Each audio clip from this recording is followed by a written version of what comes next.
All right, we are live. And wow. So we are at the Local 551 here in Chicago, Illinois. I am Ron Placone reporting for Status Coup. We're going to turn it around. We got to be careful here.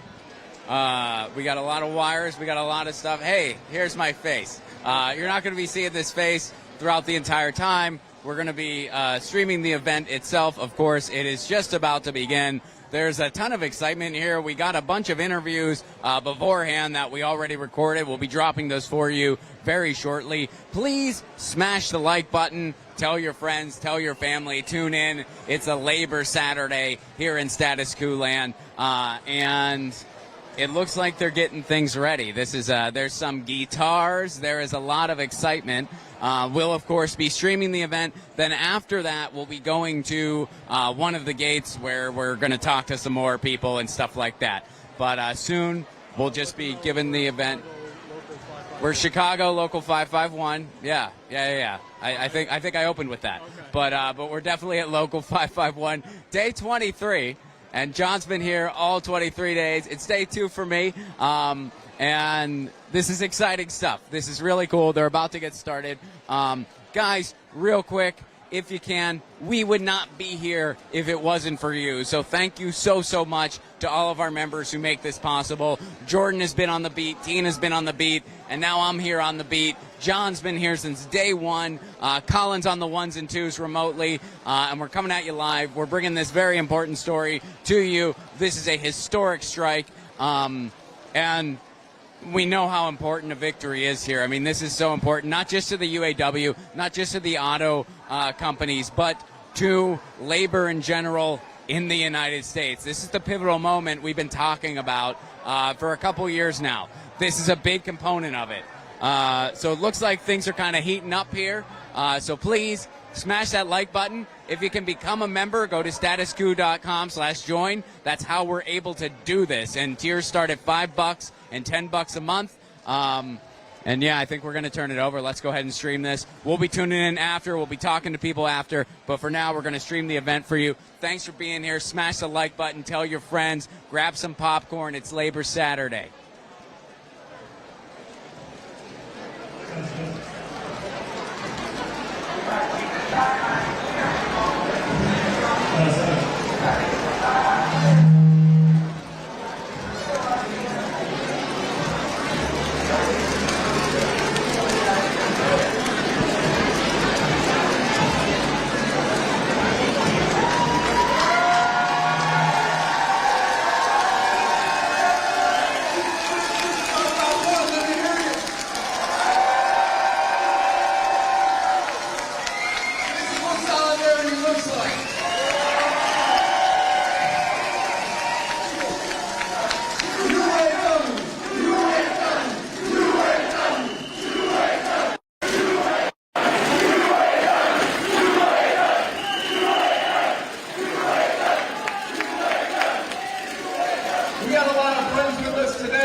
because I can't move the mic when I'm here. So we got this really cool tune that just happens to fit perfect. It's called Power to Burn.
Pledge of Allegiance. We're going to ask you to remove your hats and please face the flag, y'all.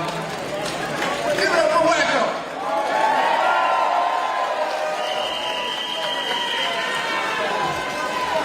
All right, brothers and sisters, guests, everybody else. This is where we honor our country and our veterans. I pledge allegiance to the flag of the United States of America and to the republic for which it stands, one nation, under God, indivisible, with liberty and justice for all.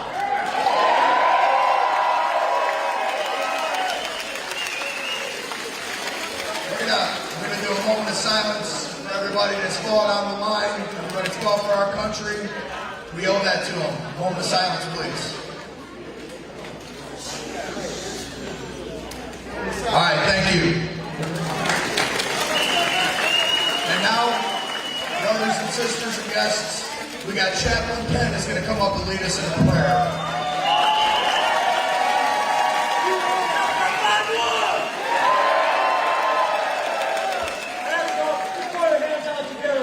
Solidarity.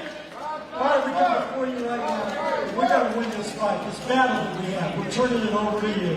Lord, we just ask that you restore and reestablish our living wage that our forefathers fought for, Father. And we just ask that you put down the corporate greed that's out there. We lift up our leaders, Lord. We lift up our president, Shawn Fain, our vice president of Ford, Chuck Browning, GM, Mike Booth, and Stellantis, Rich Boyer, and the rest of the negotiating team. Give them strength, give them power, give them endurance, give them wisdom, even give them rest in this fight for the battle of the labor movement. And Lord, we just lift up our membership, and it's our duty to render aid and assistance to brothers and sisters when we're in need. So we just turn this all over to you in solidarity, solidarity, amen, amen, amen. And you know what I gotta do? I gotta hit you. I'm gonna say it loud, so let's do it. We are!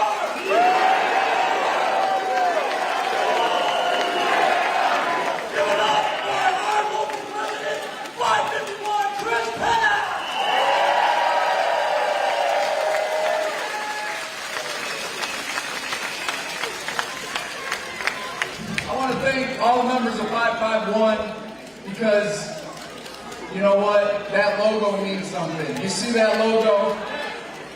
From day one, we came together as one. Everyone stepped up. We formed the picket line. Yeah, there were hiccups along the way, but when you organize and evacuate 1,500 people in under 20 minutes, when you get the go-ahead from Shawn Fain that we're on strike, we all stepped up and we did it.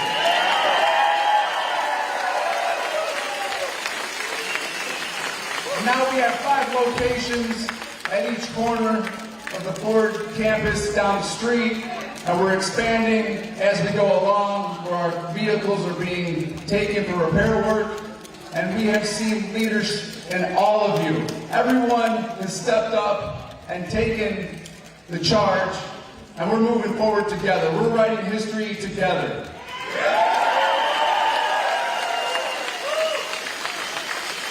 I want to give thanks to all the labor leaders in the House, all our elected, appointed local officials, our local executive board, the Chicago Federation of Labor, the steel workers, CTU,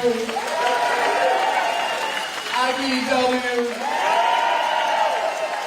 and the list goes on and on, but most importantly, Local 551's UAW. Let's go.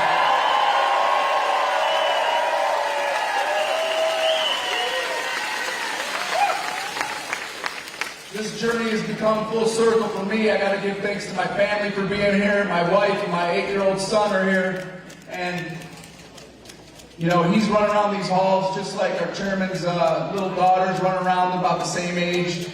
And when I see them, I see myself, because my mom was a secretary here back in the 80s, and my dad was a union rep, and I was that kid running around these very halls. And now I stand before you to take the leadership role, and I'm going to stand side by side with each and one of you on that picket line for as long as it takes until we get the contract that we deserve.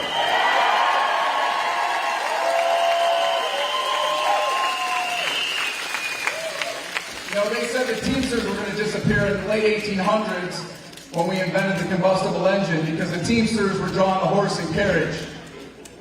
Well, we started building mass-producing cars, the Ford Motor Company, and the Teamsters grew to be one of the strongest unions known to mankind, besides the UAW, in step with us. Fast forward 100 years, and now we're transferring from the combustible engine into the EV market, where we build hybrid vehicles currently down the street, and we're going to be at the forefront of the EV market too.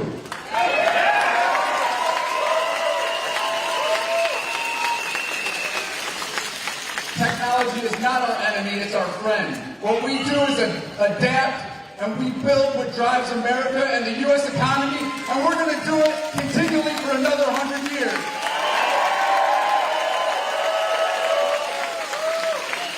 We are an unstoppable force together. There's 5 fingers on a hand, and when you close it, it's a fist. And in solidarity, we are that fist.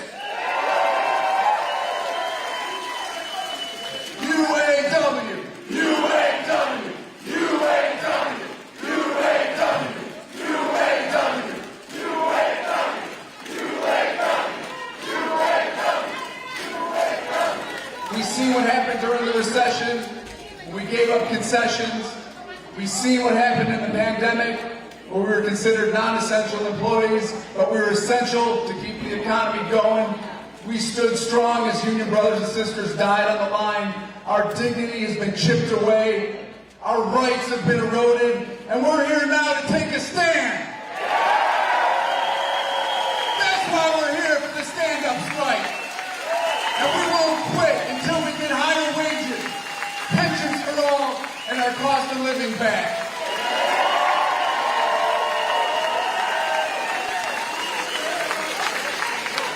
Like I said before, you're all part of history, and we're writing it together, and I'm just honored to be here, shoulder to shoulder with my fellow union brothers and sisters. Next, I want to give it up to our plant chairman, Kobe Millender. He's going to say a few words. Give it up for Kobe Allen Millender.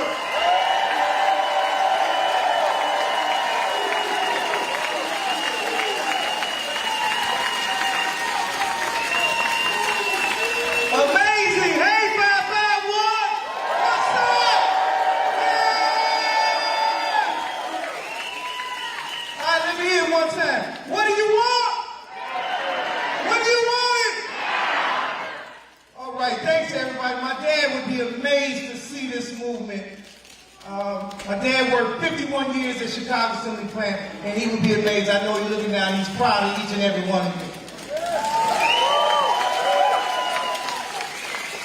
I thought we were going to all be on stage together, but I want to take the time. I want to thank UAW President Shawn Fain to support Local 551 and him standing in solidarity with us.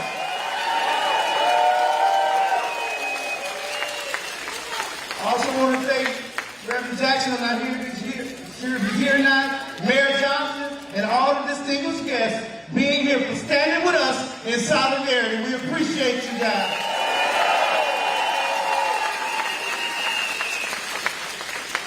In 2007, when most of the auto industry was struggling, Ford said to us, we need you guys to make concessions. Give up some things. And we did. In 2008, we went down to 1 shift, which I never thought I'd see Chicago go down to 1 shift. In 2010, we went back up to 2 crews. In 2012, we went back up to 3 crews. The company is thriving and recording billions, and they have not given back to us yet. Now we need them to give us our fair share. Yes, we do. Ford is saying EV, electric vehicles, is the future. And they saying that's not us. I beg to differ. We are exactly what the future looks like.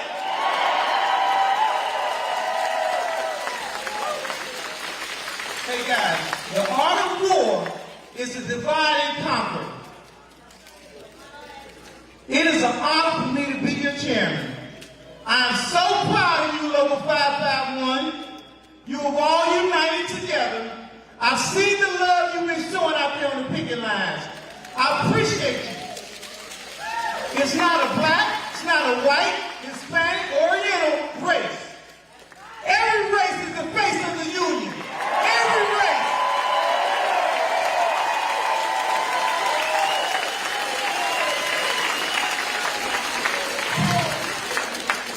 Lastly, in the words of the great Martin Luther King Jr., the ultimate measure of a person is not where they stand in moments of comfort and convenience, but where they stand in the times of challenge and controversy. Thank you, UAW, in solidarity. UAW! UAW! UAW! Thank you, 551. Stand by!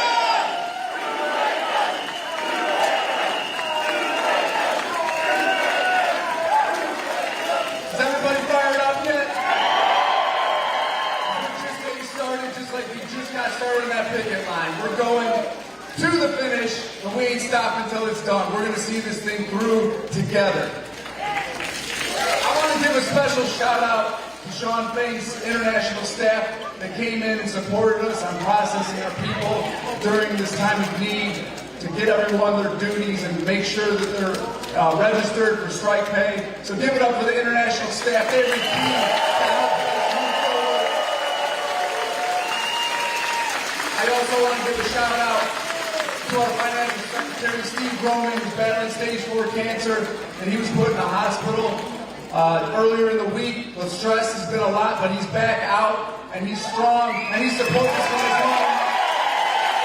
And he sends his love to 551, to Steve Roman's DNA is UAW, and his blood type is 551. I have another labor leader here who's very special to us all, and her colors are red also. She was instrumental in the move to get our newly elected mayor, Brandon, is here.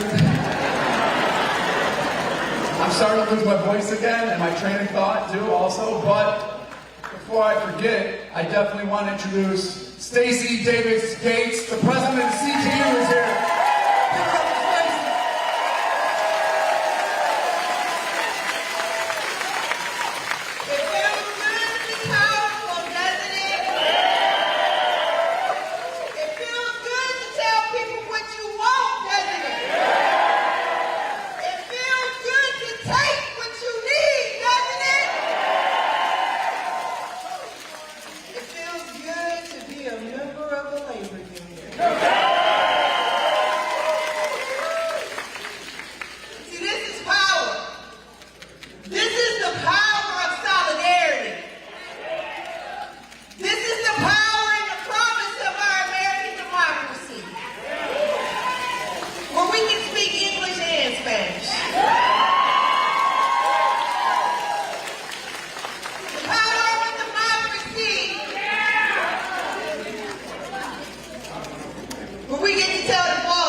If we get 32 hours a week.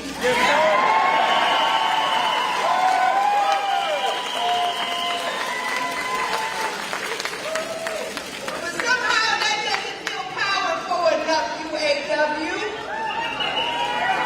Somehow it feels like the workers, the quarter of 1 million workers that are on strike in this country right now, deserve more than just 32 hours.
and our benefits labor.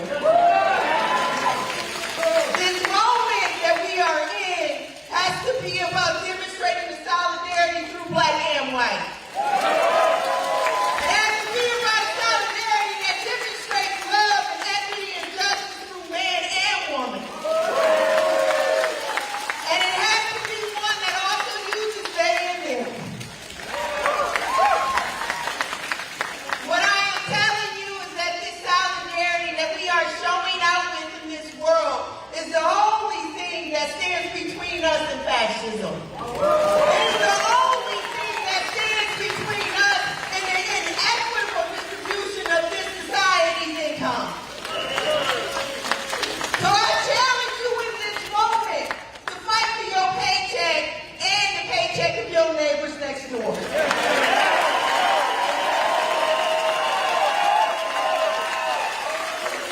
In this moment, I encourage you to also fight for the rights of your LGBTQIA+ brothers and sisters and siblings.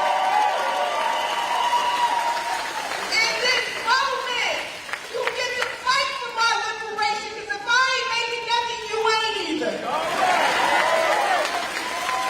In this moment, you get to fight for an America that sees our humanity, that invests in our people, and that makes sure that what they got on top is spread about down here.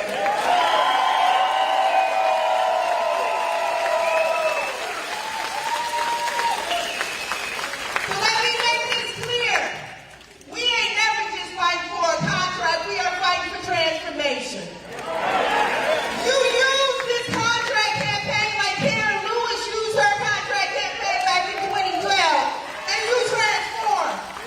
Because our brother said that we have a mayor in this city named Brandon Johnson. But we ain't just get a mayor, we got aldermen. We didn't just get aldermen, we got state senators.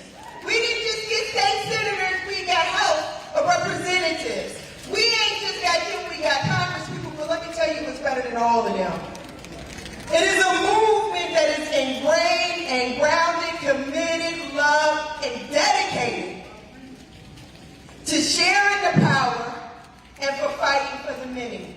So I want you to take this movement, this moment, this power, this agency, and make it better for all of us. I love y'all.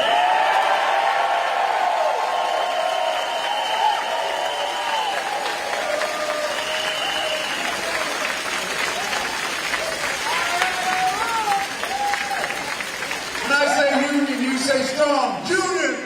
Union! Union! Let's go! Like President Stacey Gates said, it's our time, this is our moment. This is where we make our stand. And the world is watching. Our next guest flew in here from the Philippines. He's the president of the KMU in the Philippines. He's the head of the labor movement. And recently, the Filipino government just killed his brother-in-arms that runs the union with him. Give it up for Ka Bong.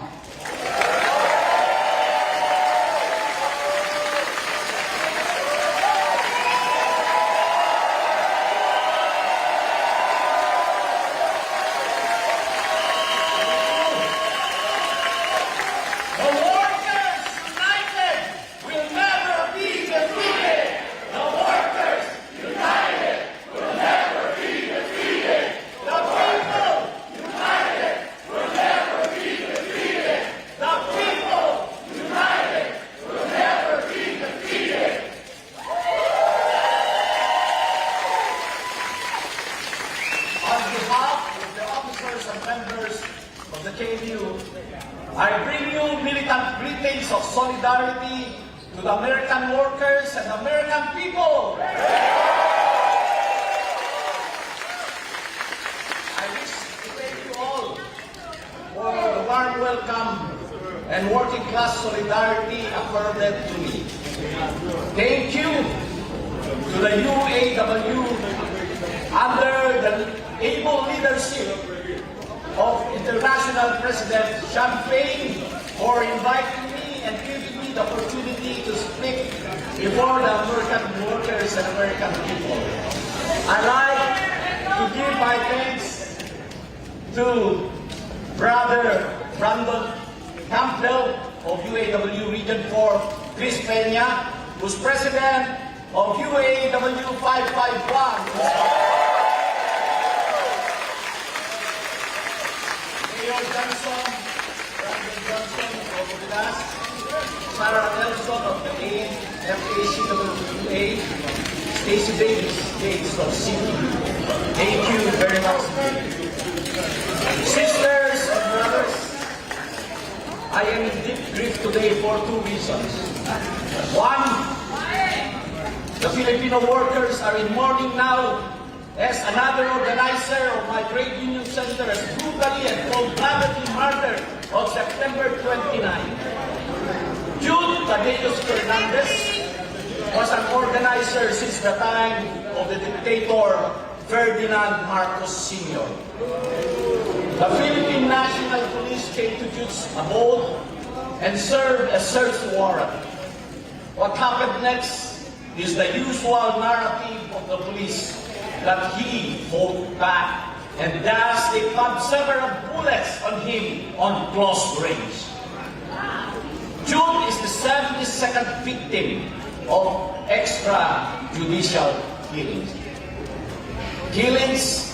Kidnappings of activists, arbitrary detention on trumped-up charges, red-tagging, the modern version of McCarthyism, which is a sure guarantee for execution under the reign of Marcos Jr.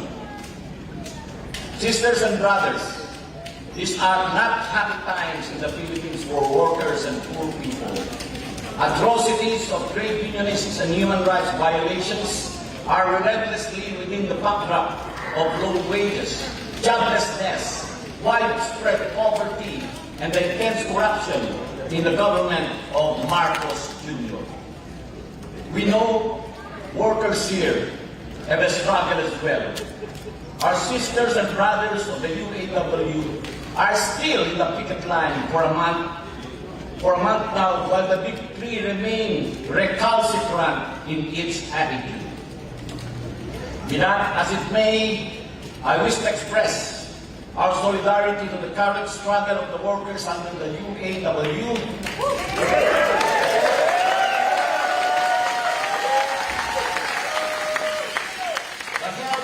Strike at Kaiser Permanente. The teachers ongoing fight and ongoing struggles of Amazon workers, Starbucks, Jockey, and other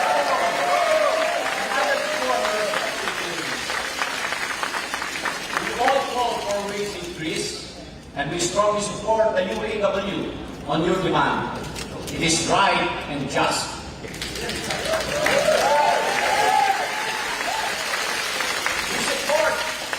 The demand for a pension fund for all retirees. This is right and just.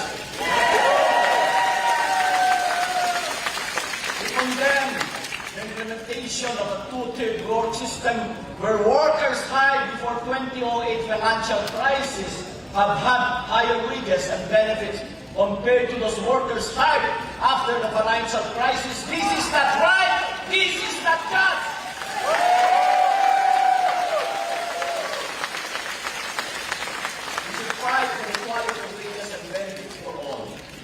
The Philippines workers are in much dire situation as the highest minimum wage level is only equivalent to 11.70 a day. That's below the $20 family living wage level. This is not right. This is not just. There is rampant practice of contracting out of work and employment agencies in the Philippines. At this juncture, I wish to ask for your support to condemn the ongoing violent attacks of the Marcos government and its police and military against the workers and against the people.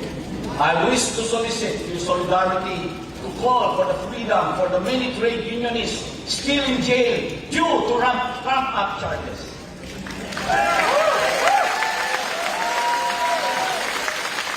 Sisters and brothers are all together in these struggles for higher and better wages that are livable, for job security and the right to organize and for the respect of trade union rights. The UAW now is in the midst of a pitched battle, but that is not only your fight, it is yours as well as mine and every worker and people's fight.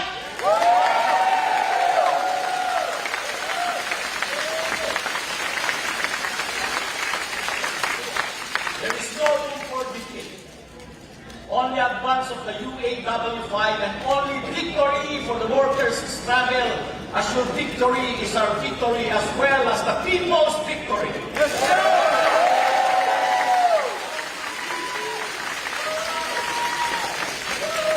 With our strong and united persistent struggle together, victory is sure to come for all of us. An injury to one is an injury to all.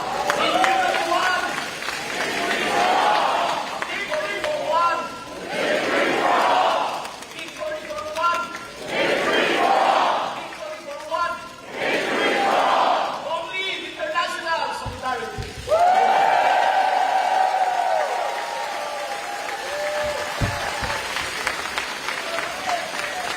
Nabong is proof that the whole world is watching. Our next guest needs no introduction. He was a longtime union activist for CTU, and he's our newly elected mayor of Chicago. Give it up for Brandon Johnson, everyone! A friend of labor and a friend of God.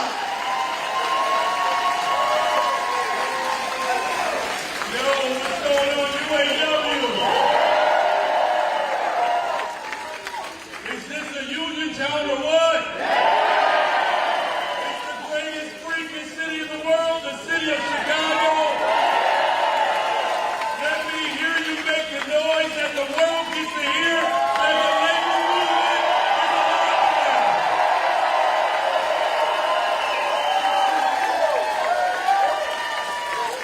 Thank you to our UAW International President, Shawn Fain, and of course our local president here, Brother Chris Pena. How about Brother Chris?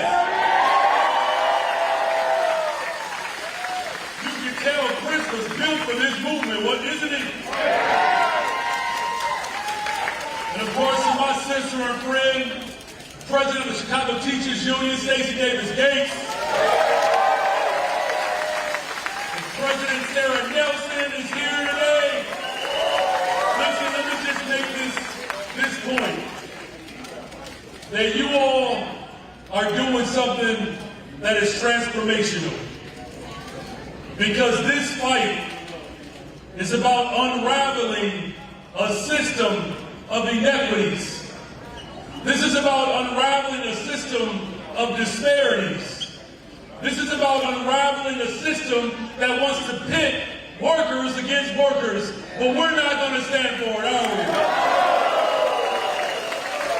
Because what you are fighting for, you're fighting for not just better pay and better working conditions.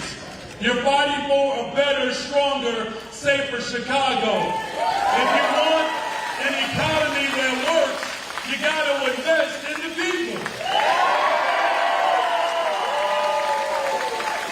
The city of Chicago, this country, this world doesn't move without workers. Today we send a very clear message to the rest of the world that the power of the workers will be heard and felt one way or the other. So you're going to listen to us at the negotiating table, on the streets, at the ballot box, and we have made it very clear, if you don't hear us, we'll get a contract, but we'll also send someone to the 5th floor who's a part of the labor movement.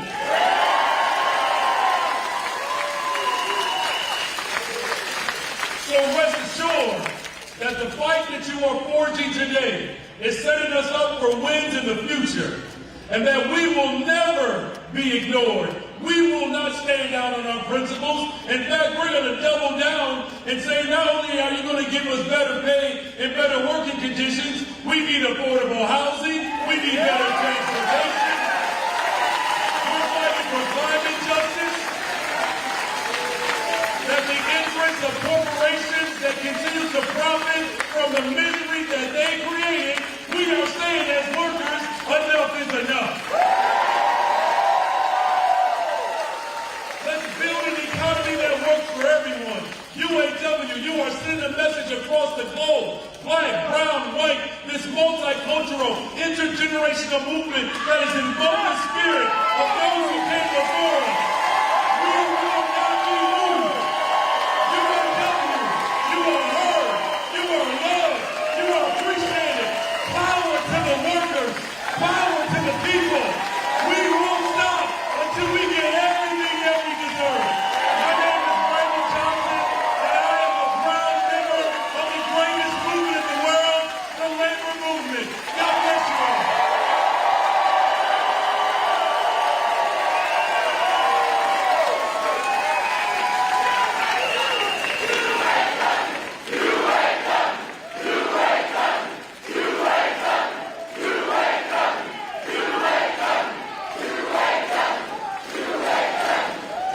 Let's go!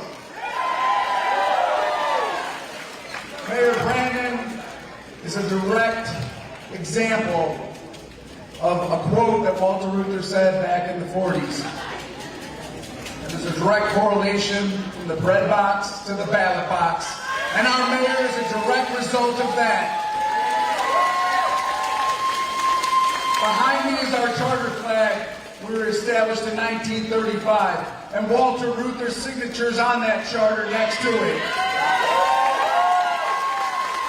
We are part of living history, and we're going to write the story as we go along, and it's going to be our way. Fighting for what's right and preserving the American dream. We're on the forefront of fighting corporate greed. The unions drew the line in the sand. And here it goes, right here, today, and how, on the picket line. We have another special guest named Brandon. He's the director of Region 4, UAW, and his name is Brandon Campbell. Give it up for Brandon Campbell, Region 4 director.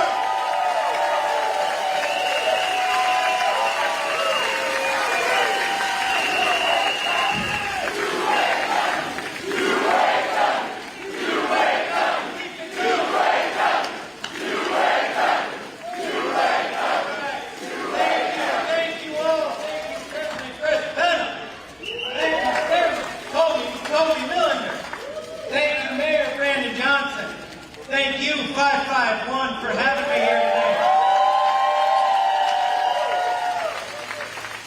Brother Penn brought up Walter Reuther, so I gotta say, Walter Reuther, one of my favorite quotes ever. Real power, brothers and sisters, real power is making the world's largest companies say yes when they want to say no. That's what you have. That's what we have.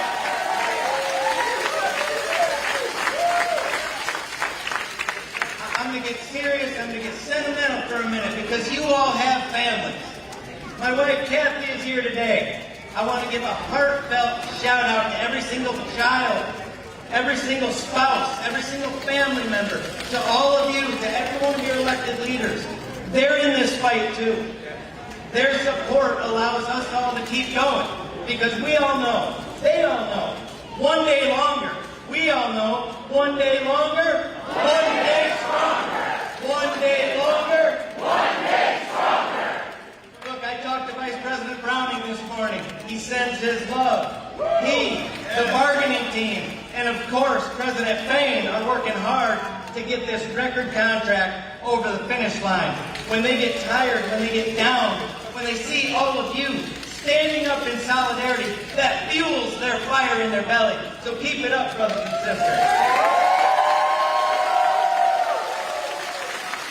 This is just amazing. 551. I love it. I love it. When we stand together, we win. When we fight together, we win. I am tired. I am tired of the millionaires and the billionaires telling us how much they take care of us. That's right. I'm sick of them telling us how greedy we are.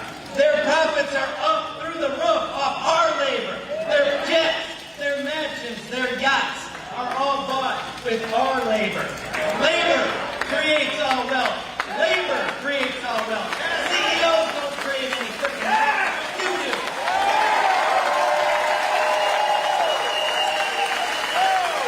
Brothers and sisters, we are pulling their weight. We are pulling their weight. We're taking care of them. But now, we're standing up. We're taking it back. The top rate, a 30-year employee at the top rate at Ford Motor Company would have to work 315 years to make what Farley made just last year. 315 years.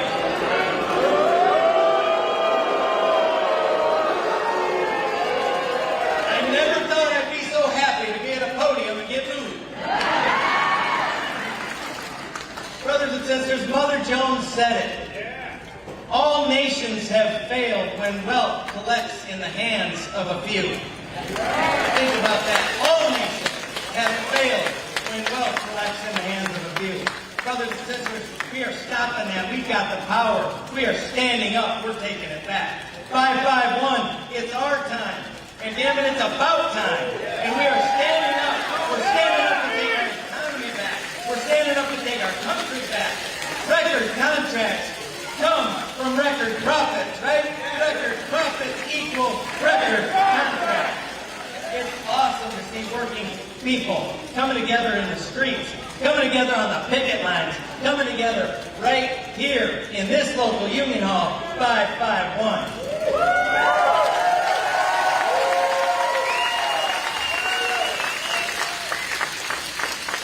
We cannot just talk the talk, though, brothers and sisters. We got to walk the walk. We need to fight together. We need to vote together. Pay attention to who shows up with us. Pay attention to who shows up for us. And vote like your life depends on it. We need to vote job first. Without our livelihood, without our good jobs, nothing else matters. I couldn't be more proud to stand with such amazing people here today and during this strike. But I started my career in Belvedere Assembly Plant, the idle Belvedere Assembly Plant. I'm a second-generation UAW member. My daughter was the third.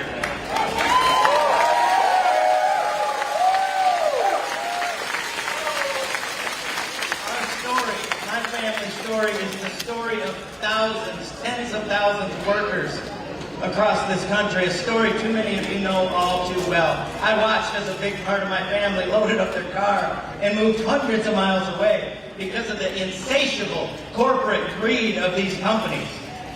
I don't see my grandchildren as often as I'd like to. Why? Because rats like Farley put profits over people.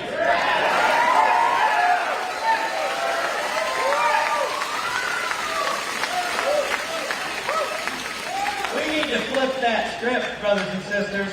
We need to flip that script. Walter Reuther, his famous flyer at Ford said what?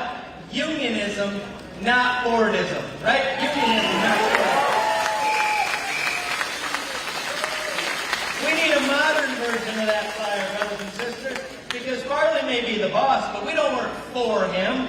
We work for our families. We work for our livelihoods. The new flyer should be worded family over Farley. Family over Farley. Family over Farley. Family over Farley. Family over Farley. Brothers and sisters, we are standing up. We're standing up for job security. I told you about my home plant. Brothers and sisters, I don't care what company you work at. We are all Belvedere. We're standing up to put an end to our jobs going to Mexico and other worker-exploiting countries. And why do they build? Brothers and sisters, why do they build plants in Mexico? Why do they take our jobs there? Because Americans who call themselves patriots buy the junk from Mexico. We cut our own throats. Let's get serious. If we didn't buy that stuff, they wouldn't build it there. If we want job security, we need to look at the VIN before we go buy. If we don't buy them from Mexico, they won't build them in Mexico. We need to educate. We need to educate our friends, our family, our neighbors that a VIN that doesn't start with a 1, a 4, or a 5 was not built here. And look, this ain't all just pomp and circumstance. This ain't all just rah-rah stuff. This is real life. I hope our sister from the teachers union doesn't file a lines of demarcation grievance on me for doing this. But we're going to start that education right here, right now. And I want you to pay attention because there's going to be a test on this. If the VIN starts with a 3, it ain't for me. If it starts with a letter, just forget her. Don't stand up today only to knock us all down tomorrow. Say it with me. If it starts with a 3, it ain't for me. If it starts with a letter, just forget it. Another lesson, and you're going to hear this one in a minute, from the song, Free Education Through Labor, from our brother from Rise Against. We won't crawl on our knees for you. Farley, we ain't calling for you. We put our family over Farley. We're standing up. We're standing up to end tears. Equal work deserves equal pay. We're standing up to restore COLA.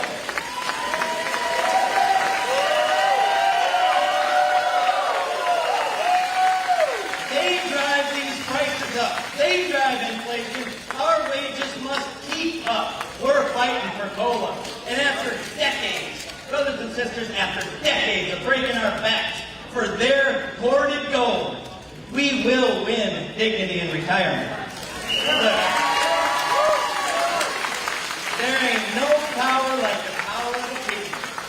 There ain't no power like the power of our members. And together, we're going to hold these lines. We've got the power to turn this around. Together, holding these lines. It's a heavy lift. It's a heavy lift, but I know my brothers and sisters at 551 are up to this task. Are you? I know my UAW family at 551 is ready to win this fight. I know 551 will hold this line. Brothers and sisters, the mayor said it just a minute ago, Chicago is a union town. We won't back up. We won't back up. No deal, no deal. No deal, no deal. No deal, no deal. Family over Farley. Family over Farley. Family over Farley. I thank you, brothers and sisters, for your time. I thank you for being here. I thank you for standing up. It is my honor right now to bring up our friend, our ally, another fighter for social and economic justice, the president of the Association of Flight Attendants, Sara Nelson.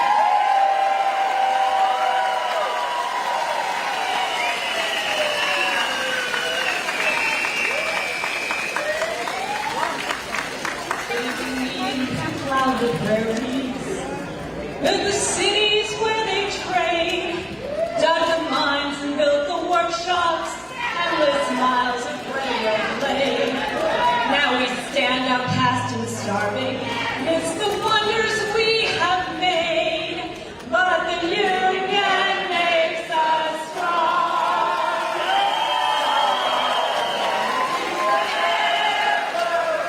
Solidarity forever.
class, every single morning we had our hand across our heart.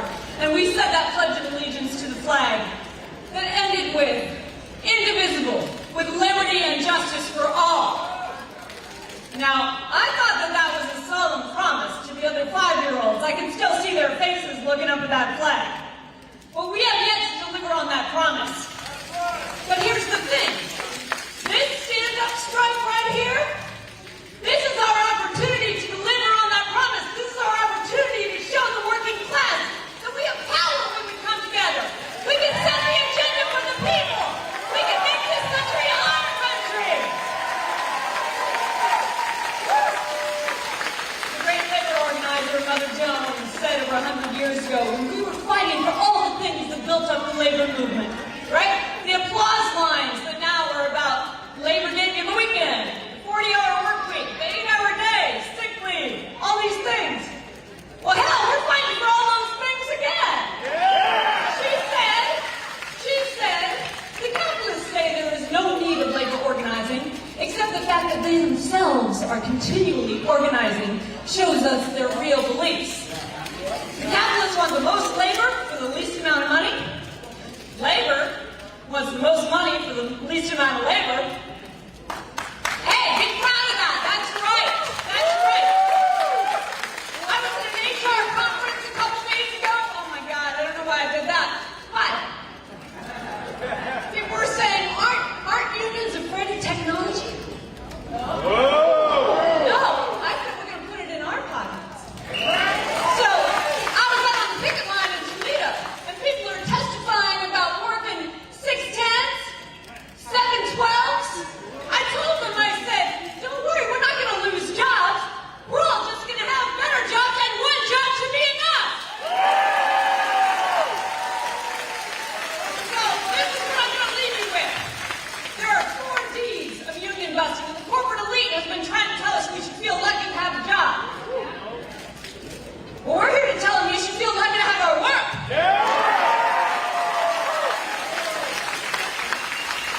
But we have to be very clear.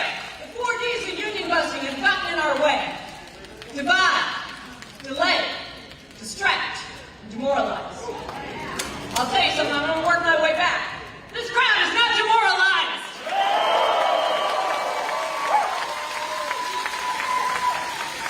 We're not going to be distracted by the robots. We're going to demand a just transition and get it.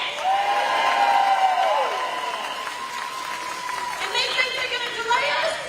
We're going to do a strike that's smarter than them and be able to hang out one day longer, one day stronger until we win. And divide, this one is their favorite.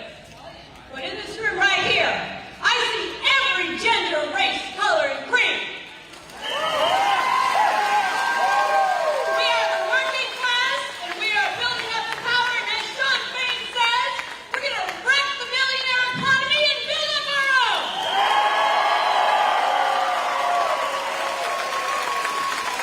That starts with one simple promise to each other. I want you to look around in this room, look people in the eye that you're standing next to in this fight. And you tell them now, I've got your back. I've got your back. I've got your back. I've got your back. I've got your back. Proud to stand with you, UAW. Let's go win this battle.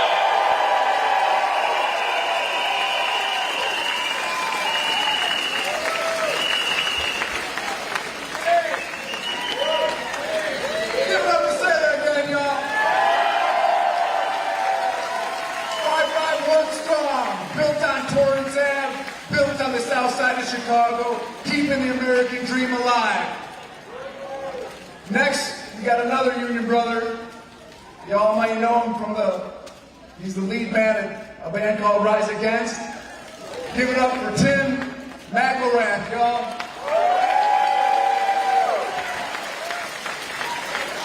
How we feel in Chicago?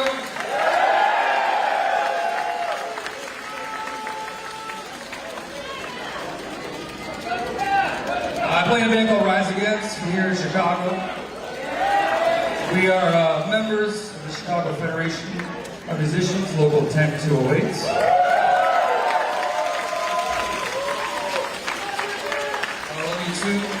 We are union supporters, we are union members.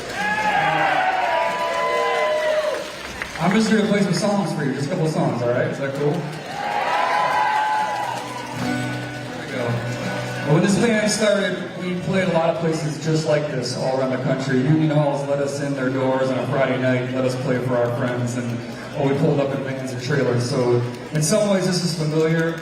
I imagine there'll be less stage diving here tonight, so just everybody, let's enjoy. So this fight that you're fighting, this fight that we fight is timeless. It's been fought by our grandparents before us and our parents, and it'll be fought.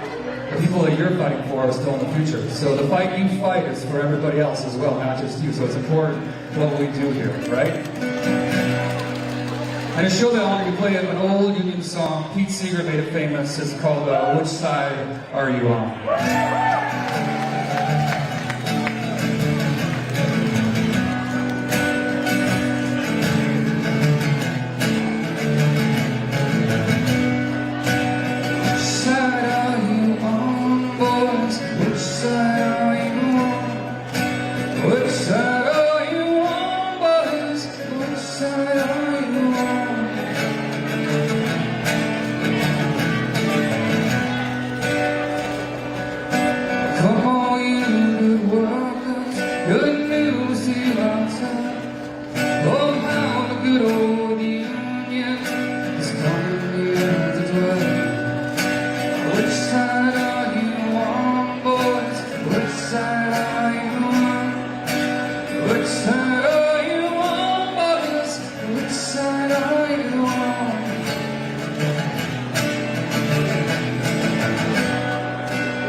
So John and Roberta need to report to outside. There's an ambulance with one of our members out there. We don't have full clarification, but can John and Roberta please report to the outside? You might have a family member in the ambulance, all right? We just want to remain safe, and let's keep the vibe alive. Let's keep the music going. 551, let's go! I'll just do one more for you. Hey, make some noise for Sara Nelson, everybody was over here right before. Make some noise for UAW, everybody who showed up today. Make some noise for everybody on the picket lines out there. Make some noise for yourselves as well. So I'll do one more. We send a lot of love from the Rise Against camp. We support the fight that you're fighting. It's a fight for all of us. This is a song we wrote years ago. It's about fighting, and it's called Prayer of the Refugee.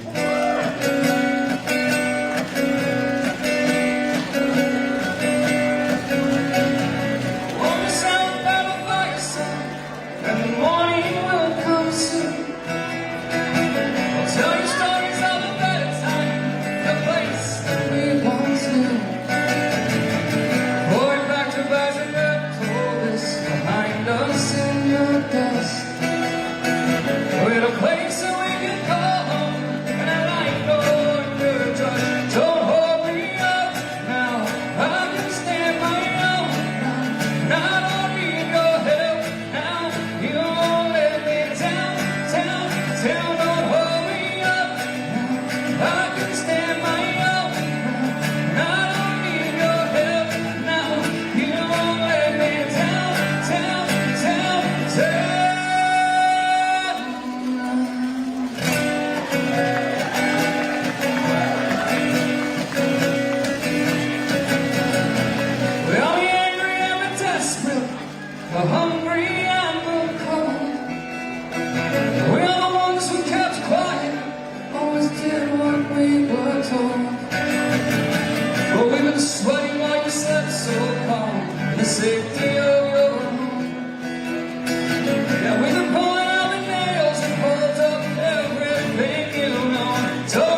Chicago.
That was cool. The labor movement is alive and well, and this is proof right here. We have union brothers and sisters in every sector, in every industry, and we want everyone out there to realize that we're all tied together in this movement. Our consciousness has been raised and our fight for what's right, and that's why we're all here together. We're all lifting each other up together with this movement, and like I said, the labor movement is strong, and like Brother Tim from Rise Against said, which side are you on?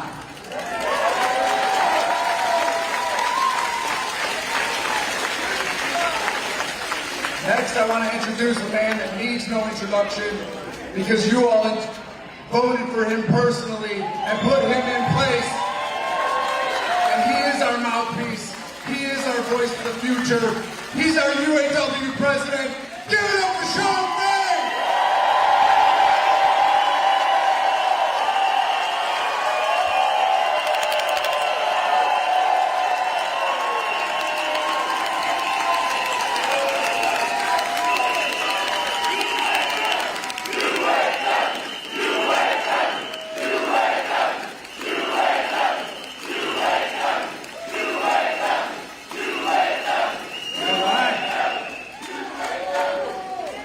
Good afternoon, UAW family. Good afternoon, Chicago. It's an honor, and I am humbled to be here as your president, and it's an honor to see our union united in solidarity and fighting like we've never seen in our lifetime.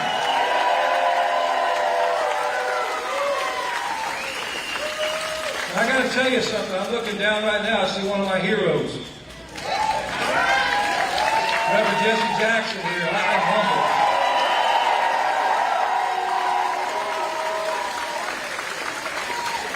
My brother Jesse Jackson doesn't know this, but he impacted my life a lot. And I don't forget, he came to my hometown, Kokomo, Indiana, some years back and spoke at Indiana University. I was in that crowd, and I was humbled by the words he said that day. It moved me. I wrote about it in my local newsletter. And I appreciate you, and it's an honor. I can't even believe it's for me to be standing here in front of you right now, my brother.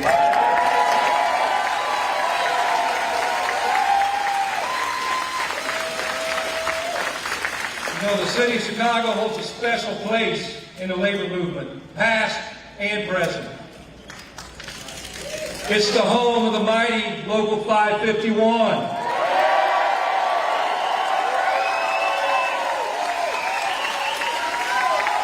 Home of the Explorer, and there's a relevance to that vehicle because, as everybody knows now, we're exploring a new way of doing things in the UAW.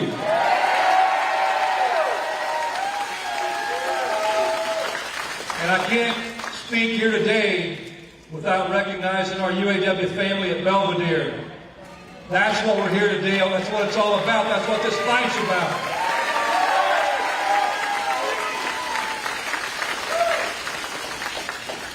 And we cannot ever come to Chicago and talk about labor without looking at the relevance and recognizing the Haymarket martyrs.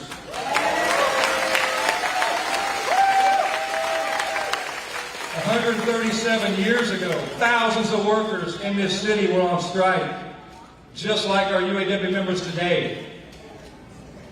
They came under violent attack, as so many workers in this country have faced. Several of their leaders made the ultimate sacrifice, giving their lives to the cause of labor. And we shouldn't forget what those Haymarket martyrs were fighting for. The 8-hour day. They were fighting for their lives. They were fighting for their time. They were cut down in pursuit of a radical idea that our lives belong to us, that our time belongs to us. Even working class people deserve a quality of life that doesn't revolve around work.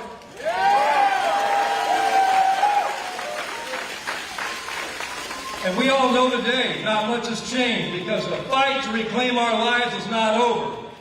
But at that time, it was totally unthinkable. The idea of 8 hours for work, 8 hours for rest, and 8 hours for recreation. They were laughed at. They were mocked.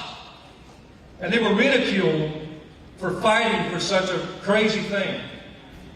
And you know what?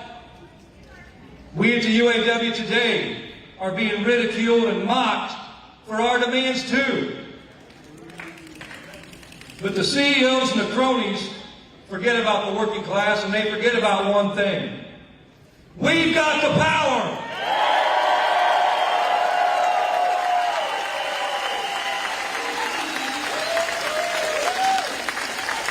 You know, Walter Rubin once said, power is the ability of a labor union like the UAW to make the most powerful corporation in the world, at that time General Motors, say yes when it wants to say no. Well, yesterday, with the strength of the stand-up strike, we did exactly that.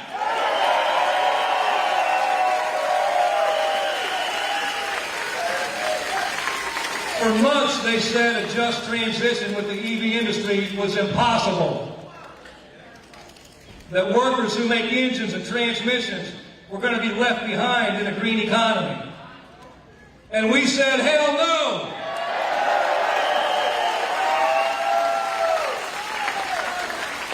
They said they didn't have to negotiate over electric vehicle battery plants. And when we launched our stand-up strike, we've outsmarted, we've out-organized corporate America, and won a future for tens of thousands of workers.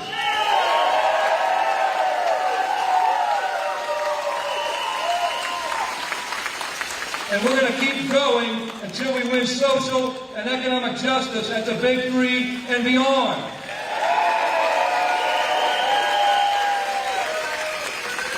It's an honor of mine to stand here today with these dynamic leaders. And let me tell you, as I say over and over, this isn't just the UAW's fight. It's everybody's fight. It doesn't matter.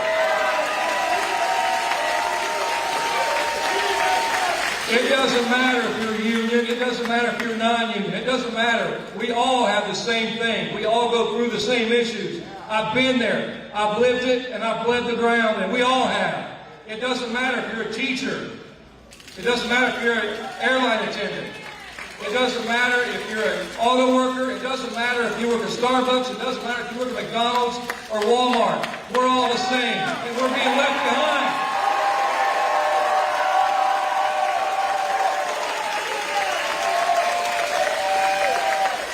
I'm also reminded that though we're in Chicago, we're just a few miles or so from my home state of Indiana.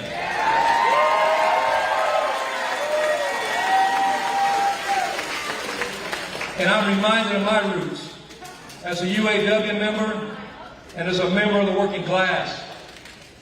My grandparents came from the South up to Indiana during the Great Depression. My grandfather hired in Chrysler in 1937, the year the UAW organized Chrysler. And those of you that don't know, I carry a check stub of his every day I go to work. I carry that check stub as a reminder of where we come from and where we need to go in the battle that's left to fight. My roots are in the economic migrants from the South who left behind destitution and came north to find a better life. And they found it because of organized labor. And today, when people want to bash our neighbors to the South, and they want to talk about building walls, when I look at those people, when I see economic migrants from Mexico and Central America or any place, I don't see a stranger to be excluded or rejected. I see destitute human beings in search of a better life. I see a work that needs to be organized.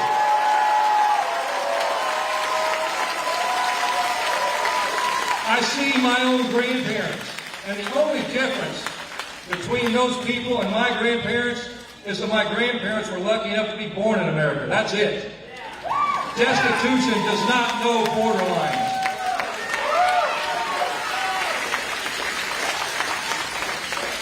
I want to recognize some of our special guests that joined us today. Local 551, President Chris Bean, thank you so much, brother, for leading the fight. Vice President Jason Wachowski, or Wacko, and Chairman Kobe Millinder. I want to thank Regional Director Raymond Campbell and welcome us for his leadership in Region 4. And I want to thank Tom Hong, Chairperson of the KNU from the Philippines. Corporate greed doesn't know boundaries, it doesn't recognize borders, and that's why it's so critical that we don't just unite as a union, and unite as labor, and unite as working class, and unite as a country. We have to unite as a global working class to fight for justice and equality. An attack on workers anywhere is an attack on workers everywhere. I'm honored to share the stage with Chicago's Teachers Union President, Stacey Davis Gates. I tell you what, watching her speak, I almost thought I ought to just get back in the truck and take off, because that's a hard one to keep up with. The CTU revived the strike and sparked a movement to spread across this country. By reforming their union and taking on the boss, the CTU inspired educators across the country to mount the biggest strike ever for decades. And that's exactly the kind of action and leadership we need. We need to inspire the working class of this country. I'm honored to share the stage with AFA President Sara Nelson.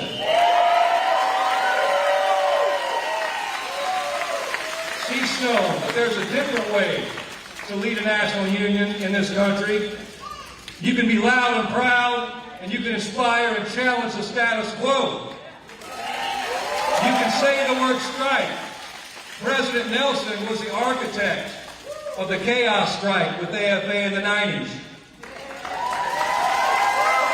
That's exactly the kind of leadership we need, and we're going to need to organize the working class in this country. And I'm honored to have been able to share the stage with Chicago's Mayor Brandon Johnson. He's shown that the union movement doesn't end at the workplace. We need a political movement that can take the principles of unionism into the streets, into City Hall, and beyond. That's the kind of vision we're going to need to empower the working class of this country.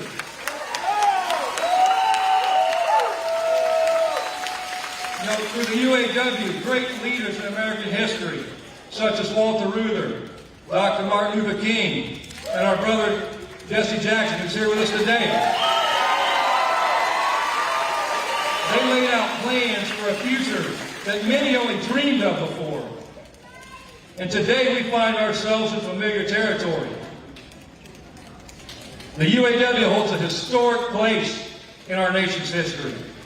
And just one example of that, one great example of that is how we came together, and we've been together ever since that time with the civil rights movement. Both of our movements are inextricably intertwined. As one movement goes, the other's going to go. If labor does bad, the civil rights movement struggles too. And if they struggle, we struggle. And it's no coincidence. As worker rights went backwards, we've seen attack on voting rights laws and everything else going on. It's got to win. You know, another example was when our democracy was threatened during World War II.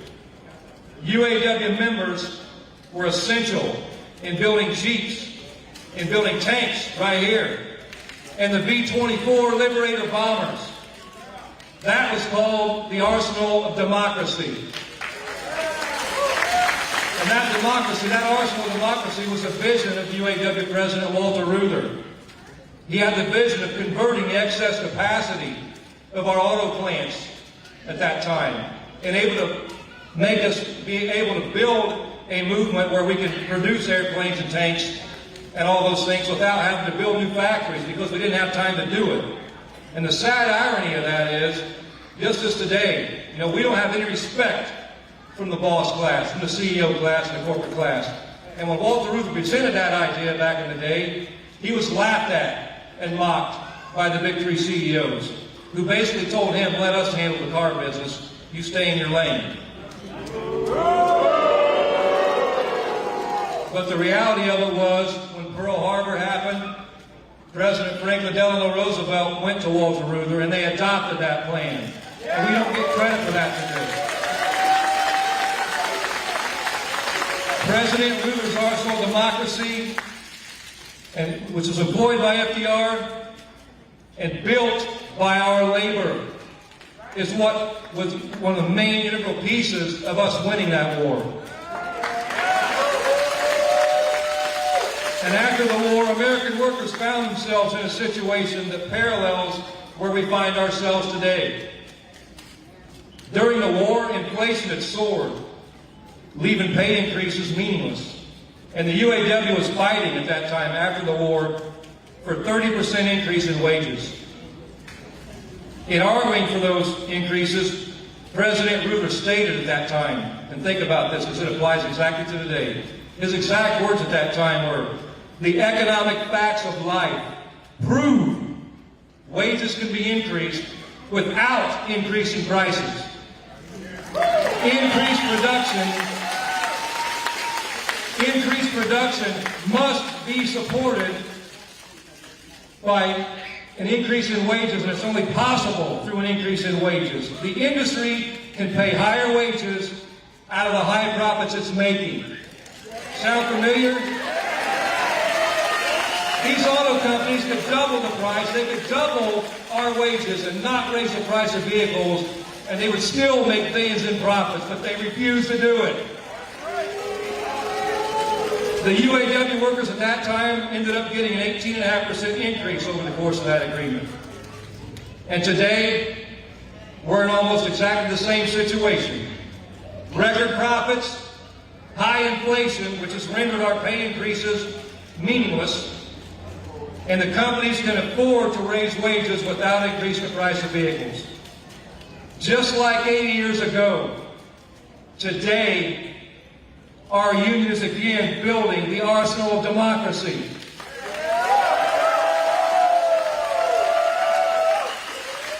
But this war is not against some foreign power.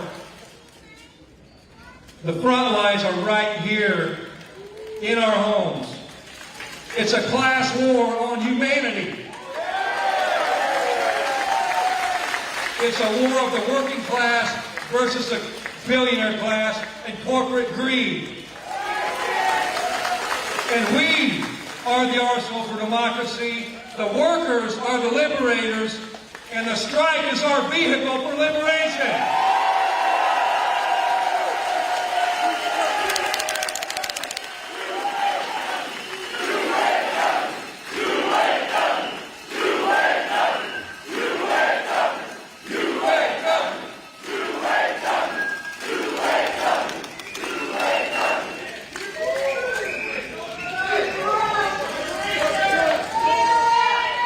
Today's about the fabric of the working class, and the auto workers are a big piece of that. We all, the working class, we're the ones that make the world run. Not the billionaire class, but the working class of the billions. We've been left behind. It's not some executive that owns our future. We own the future. Working class people from all walks of life.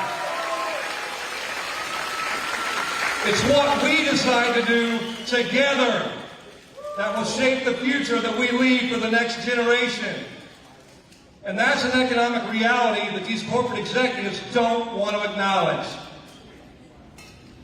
I believe we're at a turning point in America, and this is a defining moment for this nation.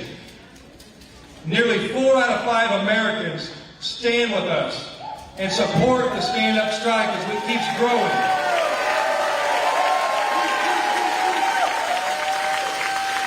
Over the last decade, the Big Three have made $250 billion in profits.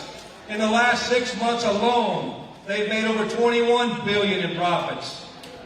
And the workers have been left behind.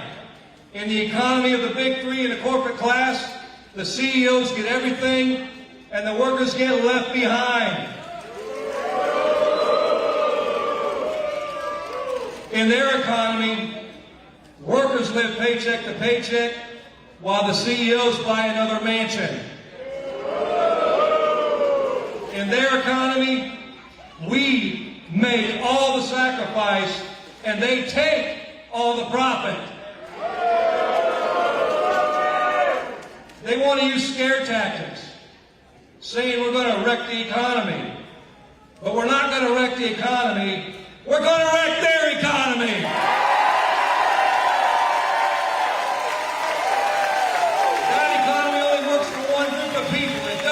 The working class, and it's time we end it.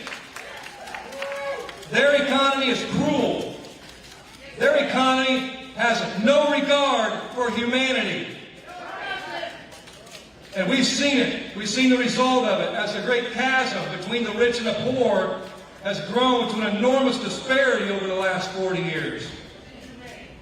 It's time we return to the founders of this nation's intent of working toward the common good and the public good. I want to talk a little bit of history with you because it's imperative we understand where we come from. And it's not changed a whole lot in the entire history of this nation. In essay number 45 of the Federalist Papers, founders Alexander Hamilton and James Madison stated, "It is too early for politicians to presume on our forgetting that the public good, the real welfare of the great body of the people, is the supreme object to be pursued, and that no form of government whatever has any other value than as it may be fitted for the attainment of this object." President FDR, Franklin D. Roosevelt, acknowledged this principle in his advocacy for a living wage. In his 1933 address, following the passage of the National Industrial Recovery Act, President Roosevelt stated, "It seems to me to be equally plain that no business which depends for existence on paying less than a living wage to its workers has any right to continue in this country. By business, I mean the whole of commerce as well as the whole of industry. And by workers, I mean all workers, the white collar class as well as the people in overalls. And by living wages, I mean more than a bare subsistence level. I mean the wages of a decent living.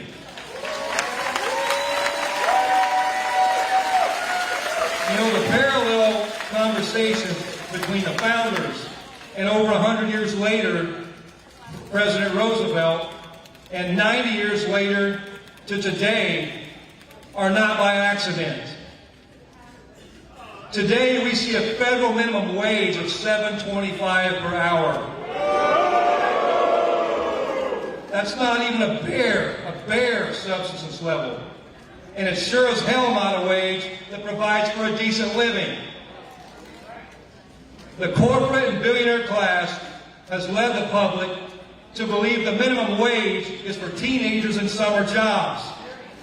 That was not the intent of the minimum wage.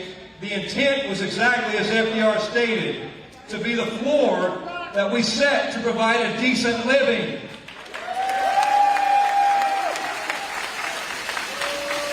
And in the words of Frederick Douglass, power concedes nothing without demand. It never did, and it never will.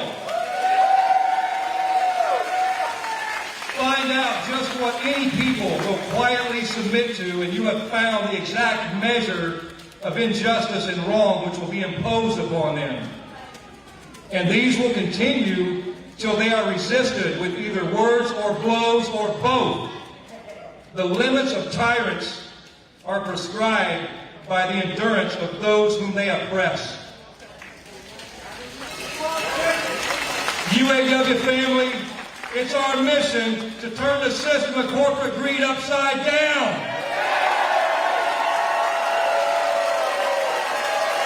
That's what we're fighting for with our stand-up strike. When we stand together united in the cause of economic and social justice, there's nothing that we can't do, and there's no mountain that we can't move.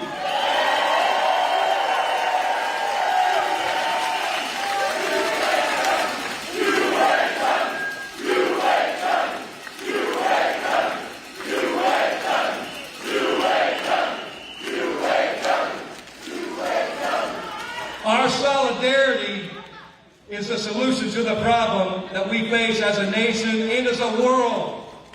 When working class people stand up, when working class people fight for economic and social justice, when working class people go on strike, we can put an end to the race to the bottom.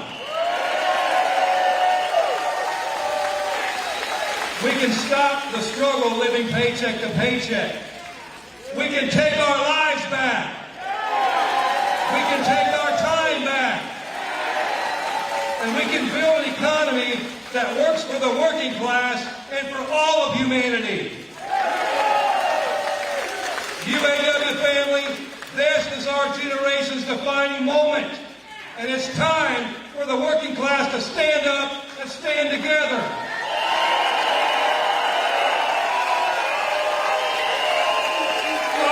Is everyone's fight, and when we stand up, the entire working class wins.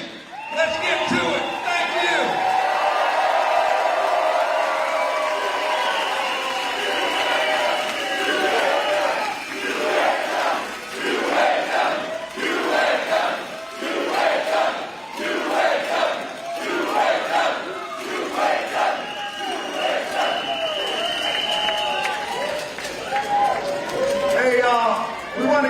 Picture. If you can face the cameras, turn around. This is what solidarity looks like. We're representing UAW. Look at that logo. It's a reflection of you and me and everyone across the USA. God bless the UAW. God bless America. Let's go.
on that one again. All right.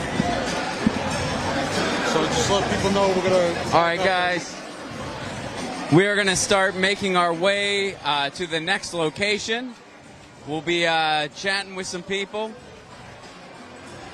And, man, what an event, huh? Smash that like button if you haven't already. And if you are able, please do leave us a super chat. We'll get to those. We will get to all of your super chats. It's a little loud in here, so I'm trying. I'm right up on the mic because I don't want to yell too much because we got a lot more taka to do today. So don't want to throw my voice out here, but hopefully I'm coming in clear for y'all. John is gathering his stuff. John, don't forget your new flannel. John's got here. Let me get it for you. Here, I just yeah. John got a new flannel today, folks. Looks good on him. It's a good look. Are both these things you? You got it? You all right? Yeah. All right, here we go.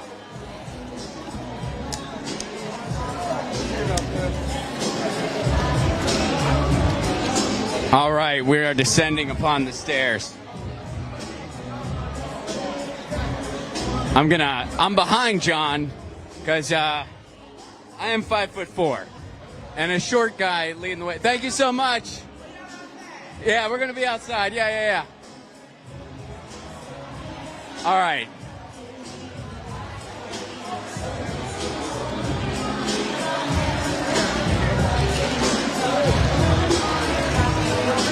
All right, here we go.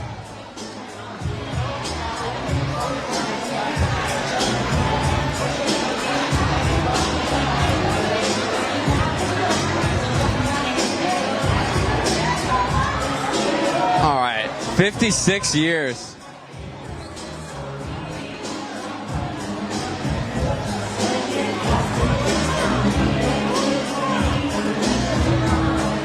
So we're just going to get outside first, everybody, and then we'll be talking to people. We'll be going.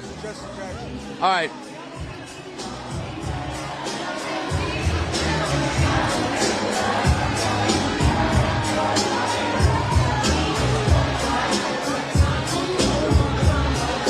Jesse Jackson is here. That's Shawn Fain. I am 5'4". I can't see much of what's going on.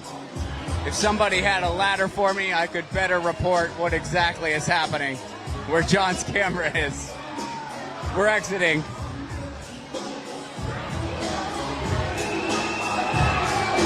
There's a whistle going.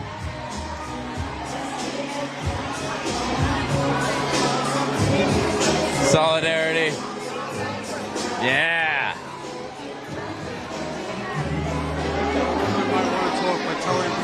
Yeah, we'll get her outside. We'll have her come outside with us.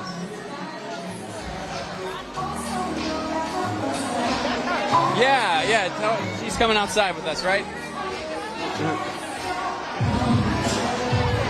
Don't worry. Oh, come with us. Come with us. Hey, yeah. Grab on.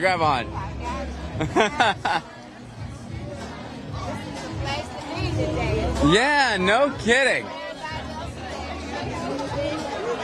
The world is watching.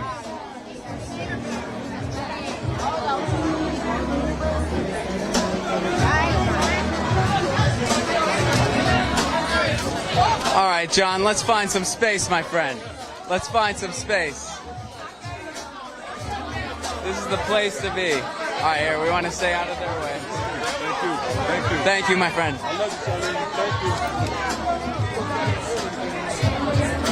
you. What's up? All right, let's see where we can land here. There's a lot. See if we can get a little bit of a clearance.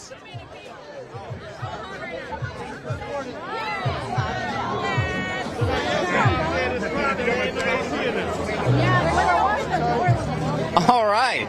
I think we're okay, yeah. All right, yeah. So what's up, everybody? You want us to move a little bit? All right. We'll do this. We'll flip it. We'll flip it. How's it going, everyone? I'm here with Charlene. Charlene has been working for 46 years. How you feel? It's been 46 years. Yes, sir. I have 46 years, not 45. I got 46. 46 years. How did you enjoy the event today? It was dynamite. This was the place to be. Everybody that's affiliated with UAW should have been here. This is the place to be today. Yes. So you have put in 46 years. You are still working. And I'm still working. But this is all I have received from Ford Motor Company. And they sent it through the mail. They didn't even hand it to me. So 45 years of service, and they just kind of gave you that. I've been making cars all my life. I've managed to go to school and get my degree. All right. I ain't just been working on the line. I went to school and got my degree from South Siberian. You know, I went to school. I managed to go to school and get my degree. But I asked them about, I said, don't you think I'm entitled to a car? I'm entitled to a Lincoln. That's what I'm Lincoln material now. I've been faithful. So you think, I mean, you put in... You've been in 46 years, and you feel like they got to give you better recognition. At least give me more than this. At least put themselves on the map and show how they recognize their faithful employees, especially a woman. A woman, the average life on assembly line for a woman is 20 years. I've exceeded that. And nobody has said. I mean, you've more than doubled it. Yes, sir. Yes, sir. Yes, sir. Yes, sir. A friend of mine gave me this T-shirt because she just, you know, but this is what I've done. This is what I have done at Ford Motor Company. And I said, I went to the union. They said, well, we don't think you deserve that. I went to the plant manager, and she also said they didn't think I was worth. What is it going to take? I don't need, you know, normally they give the men a parking space. I park where I want to park in the old parking lot. So I'm asking for a Lincoln. I am Lincoln material. I need a Lincoln Corsair. That's triple black. That's what I want, a triple black Lincoln Corsair. Well, if it was up to me, I'd make sure you got one. If it was up to me, I'd do that for you. Put my story out there and let somebody think about it. Ford need to put their 45 years and just that thing. And 46 years. I've got 46 years now. This is what I got last year. I got 46 years, and I'm Lincoln material, and they owe me a Lincoln. They owe me a Lincoln. Thank you, Charlene. I got a Ford right now. I need a Lincoln. A Lincoln Corsair. That's what I want. I know what I want. Thank you for sharing your story, Oh, Charlene. thank y'all for Take your picture, okay? Let me take your picture. Thank y'all Yeah, for Ron. hearing me out. Me too? No. No, you don't want me. He doesn't want me in it.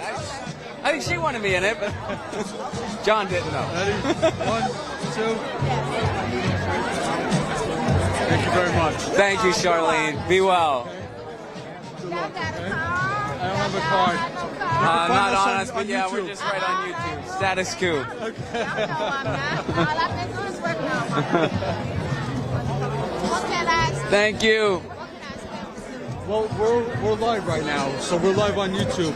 So if you go to YouTube, type in Status Coup, UP, you'll find us. and you'll find us there. Okay. Thank you, Charlene. Best to you. Solidarity. Let me Thank just you. get situated here, and then we'll go see if we get some. Okay. All right.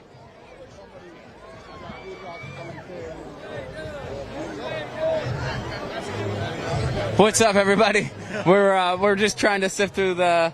I don't want to say chaos. Oh yeah, was it my torso? I just want to get so close to the camera. I've been so far away all day, guys. Leave some super chats. We will get to all of them. What an event! How'd you guys feel about that? Jesse Jackson is here. Tim from Rise Against showed up. I don't know if he's still around. It'd be cool to get an interview with that guy. So I might be seeing some of my college buddies a little later. They're gonna be a little envious that I got to see Tim from Rise Against do an unexpected set, and he did a wonderful version of Which Side Are You On? And speaking of music, how about the sing along? With what was it? Solidarity Forever. Little sing along there. I was singing along, and not to call out my my wonderful coworker here, John, but I was the only person in the media tent singing along. What is up, man? How are you? Yeah. Good to see you. That's the real enjoyment. What's your name, my friend? Shawn, brother Shawn. What's up, Shawn? Good to see you, man. So, are you a UAW member? Yes, been working for the Ford Chicago Assembly Plant for 13 years. I've seen a lot. I mean, we deserve exactly what we're trying to fight for. I mean, I believe that. How do you feel about the event today, huh? It was cool. We all together, unified. I think that's with numbers, the strength in numbers. So I believe with all of us showing up, it really, gives a strong statement to what we're fighting for. We're strong in numbers, and the UAW has been fighting for years to get an equal wage and get everything that we've been deserving. I mean, they took it away, and when I came in, they took that stuff away so I can get hired in 2010. And then they brought in 2 shifts and then brought in 3 shifts. So I'm on the 3rd shift now. I've been there 13 years, and the wages have gone down because of inflation, but I've done okay up to this point. We need more now. How are you feeling? I know there was the victory. We got the EV plants. They're going to be unionized. We're going in the right direction. Yes. How close do you think we are to the finish line? Well, I think only time will tell. I mean, as long as we keep putting the pressure on them, I believe anything is possible. I believe we shouldn't back down. Because where we have gone this far, I think there's even more that we can achieve. So, I mean, that's just what I really believe we're doing the right thing. I believe Shawn Fain, he was here for a reason. He was the golden child for us. Because for years, we didn't have a good, loyal UAW leadership. And he came in and we voted him in. So he's doing a phenomenal job. I mean, I'm with it. I wasn't with it for the last couple contracts, but I'm with it today. So I'm all good now. So I know you're a Status Coup viewer, so you know what we're all about here. So I got to ask you, Shawn Fain was wearing an "Eat the Rich" T-shirt yesterday. Is this really time to send a message to the 1%? Man, send a message. Send it as loud as you could. We should have made a banner real big saying "Eat the Rich." I mean, I believe they've been squeezing us dry as working class citizens. I mean, we are the lifeblood of this country. Without us working with our hands, getting carpet tunnel all the time, they wouldn't have the profits that they have. And the profits that they're getting is record. So why can't we we only asking for a little bit. They can give $1 billion and they'll be all right. You know what I mean? But they won't do that. Corporate greed. I want to say this, man, and it starts from the root.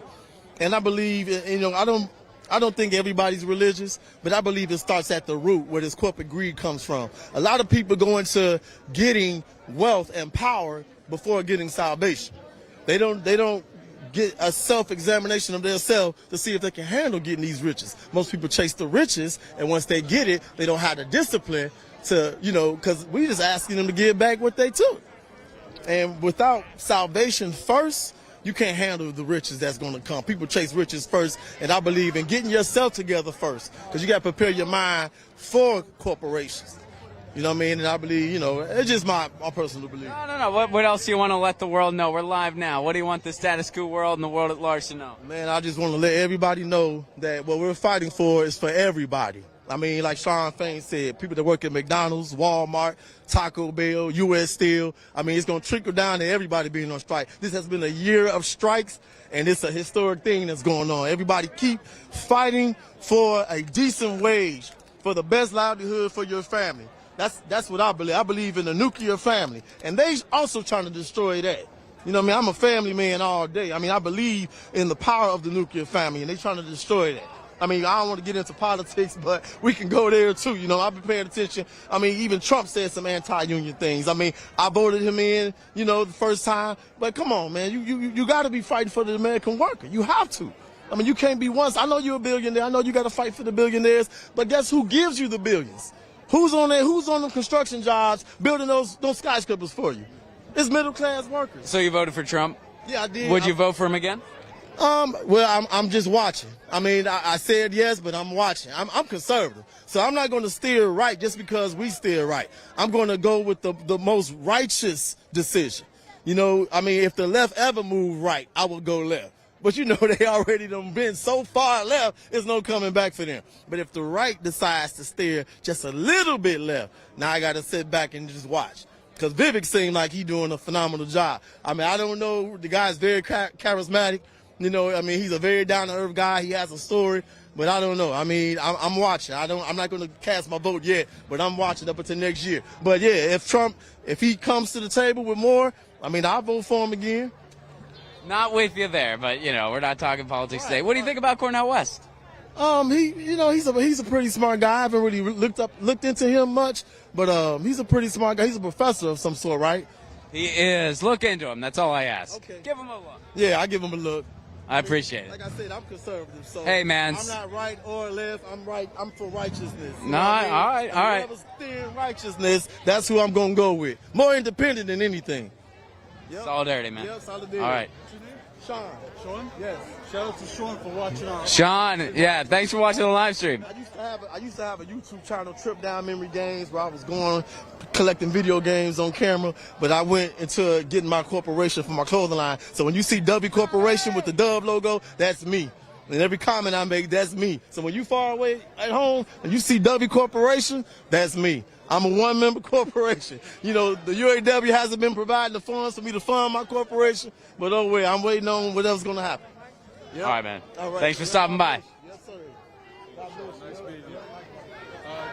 Ron, we got Teach coming over to. What's up? Yeah, come on over. Come on over. We'll get you both. Wait.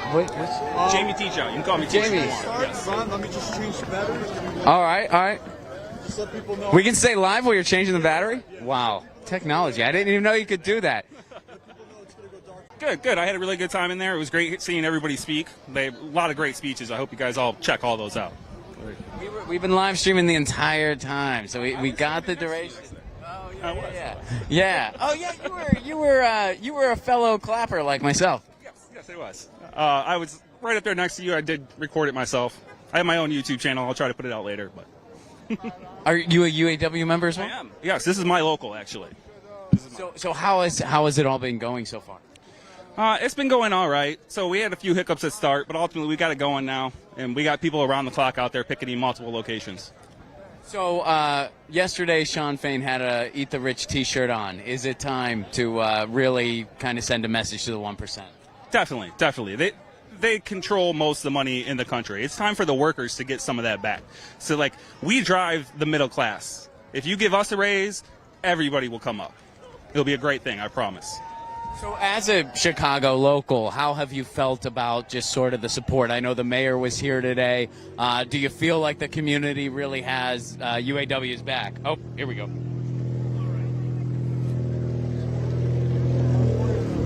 Doing it in real time, folks. I'm sorry. Question was about the... Yeah, here, I'll repeat it. We'll let them get out, and then I'll repeat the question for you. Oh, we'll stay here? Okay. All right. So my question was, how has the local community been showing support? I mean, the mayor was here today. How do you feel about that? As a Chicago local, do you feel like the community really has the UAW's back? It does feel that way. It was great seeing the mayor out here. He had a really rousing speech, right? Got everybody on their feet. As far as support, my strike duty was on Tuesday, and when I was out there, it was just, there must have been traffic on the expressway or an accident or something, because it was just wall-to-wall people coming down 130th the whole time. It was great. They're all out there honking and showing their support. That's fantastic. So how close do you think we are to the finish line? I don't know. With GM coming around and bringing the batteries and saying that they're going to be union jobs, hopefully we're getting pretty close. And tell people about your YouTube channel. So I started out doing Game of Thrones videos. If you guys aren't aware, Damon's going to be the Night King, Night Prince. Now excited about season 2? I am excited for season 2 of House of Dragons. Definitely. And currently, I've been going out there. I've been doing lives when I'm doing my strike duty. So feel free to check me out. I'm Teach. You guys might see me in the comments every now and then. Teach. All right. But what would you think of the ending of the original Game of Thrones? Oh, that was a big letdown. Hold on. Real quick. I'm really hoping the ending of that was actually the next book that's going to come out, right? Because there's another book coming out after that. So hopefully that ending was Winds of Winter, and then Snow is going to be Dream of Spring. You just went over my head there. I did watch the show, though. Yeah, but gotta get with the books. Right on, man. Thank you so much. Thank you. My name's Steve Edwards. and I'm a retired local president I was the president of a small AFSCME local 2858. And I also am with a group called Workers Strike Back. And actually we have our own video show called The On Strike Show with Shama Sawan, who you may have heard of, and Bia Lakum. And it's been really exciting watching you guys' coverage of the strike because it's been very real. You know, you're out on the picket lines doing interviews like this. And I hope you guys will watch our show also. Yeah, absolutely. I mean, I know. So is this connected with Shama Sawan's new project? I know she launched a new project after she left. Exactly so. She's actually still in office. But at this point, we feel that there's a need for this. I mean, there's clearly a wave of labor activity, labor action, and we think that Workers Strike Back can help to build these struggles and link them up. In fact, I'm out here talking about the union struggle at KCVG, which is Amazon's biggest air hub, and a group of our supporters who were crossing the street joining the picket line out here in Naperville, and they were carrying signs that said unionize Amazon. And it was really heartening that the UAW members on that picket line just sort of gave a huge cheer. You should unionize, unionize everything, unionize everywhere. And particularly, I think, Amazon, because, it's owned by one of the, 3 richest men in the world, or wherever his ranking is, can afford... Changes every week. I know, right? I mean, a guy who literally says, I didn't have anywhere to spend my money on, so I got in a rocket. And is absolutely a vicious union buster. And also, I think it's worth mentioning, this EV struggle, I think, is very interesting. It's obviously a huge step forward that the UAW has gotten this, in writing from GM. Although, I mean, that also happened because GM workers in an EV plant, in a joint owned plant, have already voted for the union, and that's also a huge step forward.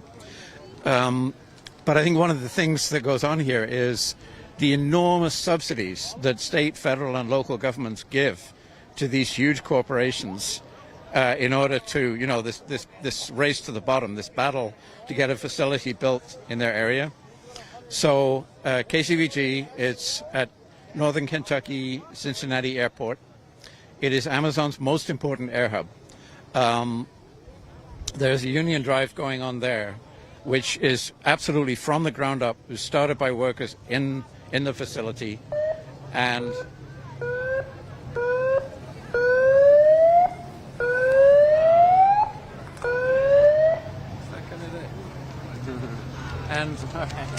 Bezos, with all his billions, got $75 million in state, federal, and local funding to build that facility, but he's still union busting. So, I think you can see where I'm going with this. The connection is Joe Biden is giving literally billions to build EV factories, battery factories, and all the rest of it with no conditions. Not in no way is he saying, in order to get this money, you have to allow a free vote of the workers with no captive audience meetings, with no union busters, with no retaliation for people that support a union. And they're not saying that. So I think that is a really important fight. Well, another thing with the EVs is, Elon Musk, also a big union buster. So what else do you want to what else do you want to tell everybody watching right now? I just think this is an enormously important strike. I think that there are questions of tactics. I think Shawn Fain has addressed this himself. A lot of UAW members actually would rather just go on an all-out strike, and I think that there is a danger that the plants that are out, there's going to be a process where workers get worn down by that. And to me, an all-out strike would stop the profits right there. If I was given the opportunity to picket dealerships, believe me, I think we could be out there picketing dealerships. We could be out there setting up picket lines. They have a bunch of parking lots over here with, a couple of months' worth supply of vehicles still ready to be sold. I think that, honestly, it would be a stronger tactic to just shut down production completely and picket every single parking lot, every single plant that has vehicles ready to go to the dealerships, and just stop the whole thing dead. because I think the strategy of expanding the strike on a weekly basis, we can already see that the companies are exploiting it. 2 or 3 times in a row now, we've seen a last-minute move at the bargaining table by one of the corporations. So you're saying just shut it all down now? That would be my position. I think that that's a stronger move, because I think the companies they've already learned how to manipulate this. Every time Shawn Fain gets up and is doing another Friday announcement, then the pattern seems to be now that, all of a sudden one of the companies is giving something. But is this, I think the question is this going to be enough to win back the pensions? Is this It's a fair question. Sure. Yeah. Is this going to be enough to end tears completely? Movement at the bargaining table is all very well, and I've been at the bargaining table, bargaining with the state of Illinois on 4 different occasions. But this strike, the demands, I think, are fantastic. They're so bold to win back everything that was given away since the recession in 2008, 2007, 8, 9. In order to win back everything that was lost, it's going to take an all-out fight. The vast majority of American working-class people are behind it. I think if there was a question of the strike fund running out, people would contribute. If the appeal went out from the UAW to the whole of the labor movement and just the whole of the working class, all the majority of workers that yearn to belong to a union, to say, look, we're in a fight for the whole working class, which they are, and it's absolutely correct to claim that. So we need the whole working class to help support this strike. And I think people would donate. I think people would show up on the picket line, do whatever was asked of them, as long as people see that it's an absolutely serious all-out fight. Thank you very much for your thoughts. Solidarity. You're welcome, and thanks for being out here. You guys are doing a fantastic job. Really appreciate it. Thank you. Yeah, we look forward to seeing more of the new project. Absolutely. Absolutely. Cheers. You bet. Thank you so much. All right, are we going to start moving? So they're going to go to the picket line, right? You have the address? I do. I have the intersection, yes. Which one are you guys going? We're going to the Burley. Burley? Here, I can show you the...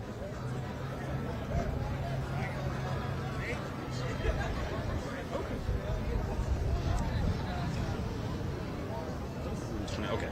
Yeah, I think that's the one we're going to. Training center. That's what that is. Training center. Okay. Training center. Of the, Training center. Okay. Training center? No, it's sequence center. Sequence center. Okay. I think we'll know when we're there, right? Okay. All right. There you go. We'll know when we're there. Are we still rolling? Yep, still rolling. We're still rolling, everybody.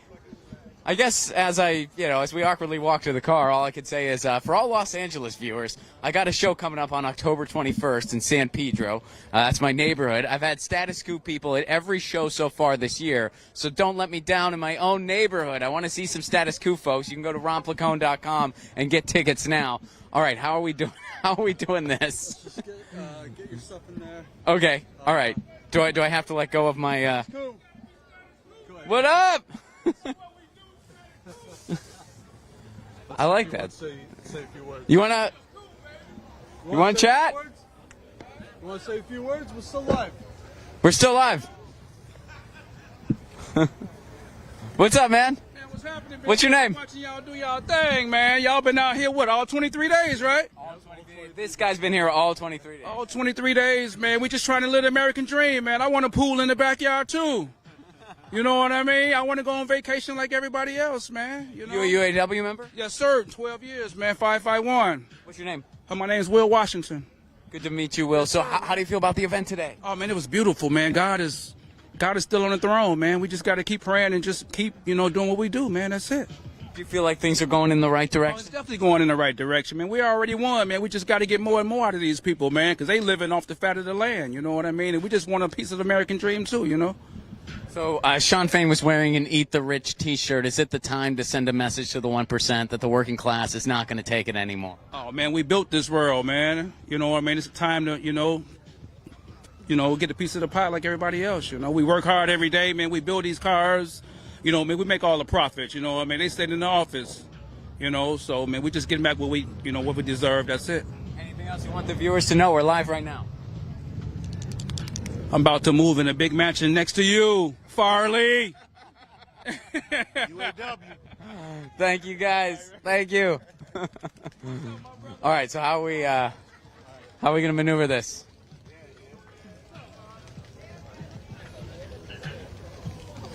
I mean, I can sit with the mic. I mean, I can. Do you want to or I can sit with the camera too? Maybe. Right, I don't know. What do you think? Location? It's about 11 minutes. 11 minutes. Yeah. Here, I can. Yeah, here. So this is what we're doing. I'll drive. You hold the GPS. Okay. Let's get the stuff in the car.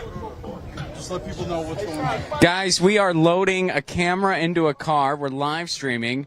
John is John's very, very, very astute with the equipment. And I mean, if you want to put it in the middle console, I could kind of hold it a little bit and hold the mic and just sort of narrate as we drive. Guys, leave a super chat for crying out loud, would you? John is doing 4 jobs right now. He's positioning the camera. He's making sure the live stream's going. He's going to be driving. Yes.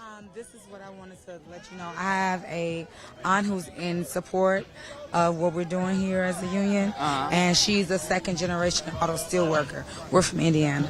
Oh, right on. Yeah. Right on. We're here. I'm actually employed here, but she's just here to support. She's just here to support. Yeah, she's right there with the gray hat on. She's been a business owner for over 30 years, but she's always supported unions. Oh, that's so cool. And she defends our school system in Gary as well. Oh, you're in Gary? Yeah, I'm in Gary, Indiana. Yep, in the historical Horseman area. So yeah, I love it. Well, thank you so much for that. What's your name? Erica Tucker. Erica, lovely to meet you. Oh, you too. So you're out here from Gary. She's right there. Oh, okay. Does she want to talk to us? Yeah, she does. Oh, okay. Well, tell her to come over. Oh, you tell her to come over here? Can she come over? Yeah, that'd be awesome.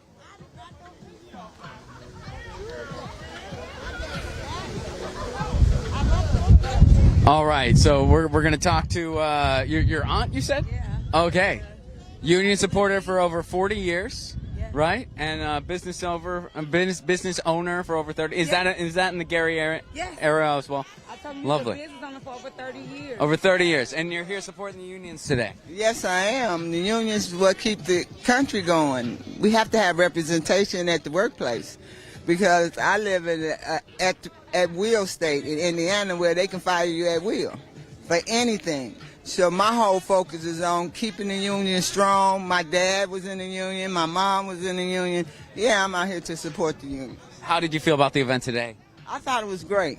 I thought the mayor coming out and they did and said what they needed to say to get the message out here because you can't have 1% of the country owning wealth. 1%. That don't make sense. Well, Shawn Fain recently wore an Eat the Rich t-shirt. Is it time to send a message to the 1%? Yeah, we're not taking it no more. Enough is enough. Like he said, you cannot have 1% of the people holding the wealth. You have to spread the wealth around for us to have a productive society. Because when everybody is working and everybody's getting paid, just like the 32 work week, that needs to happen because these people need to be home with their children and crime will go down. So we need to get to our next location here, but I have one more question for you. So a lot of times people say they're like, oh, business owners aren't supposed to support unions. What do you have to say to that? That's a lie. Because we want workers that's happy. You don't want distraught workers. That don't make good business sense. You want people to be happy and be comfortable at their job and want to come to their job because that's when you get more productivity. Yes, that's the thing. When workers are happy, they're more productive. They're more productive. And as a business owner, you get that. I get that. I support the union 100%, and we need to keep supporting the union. People don't realize the union came about, if I'm not mistaken, with a great fire in New York when all the women got killed in I believe it was the garment. That garment fire. Remember all the women got killed in New York in that garment fire and they didn't have any representation? And so the union, they created the union for that. And now we understand we have to have somebody to help us when we on our jobs. Because everybody don't if you told me, if I worked for you and you said, hey, Jackie did something, and I know I didn't do it, but they went by your word and not mine and didn't even investigate it, that's the reason you have unions. Thank you so much. Absolutely. Thank you all so much. Y'all are wonderful family. Safe travels back to Gary. Cheers. Thank you. Thank you. Solidarity. All right. We're gonna do our thing now. We're gonna do the maneuver. John's on the 1s and 2s and 3s and 4s and frickin' 5s. Everybody. We are still live. We're still live, and we're going to another location here. We're going to another center where we're going to talk to some more people. And what a day, huh? It is Hot Labor Saturday. Hot Labor Saturday here at Status Coup. I'm going to open a car door. Look at me go, huh? I nailed it. Door is open. Camera is going in. You guys will see. I mean, you guys, basically we're taking this is a virtual road trip, really. You can take a road trip around Chicago. Do you like the fair city of Chicago? The Windy City? That's how it's commonly known.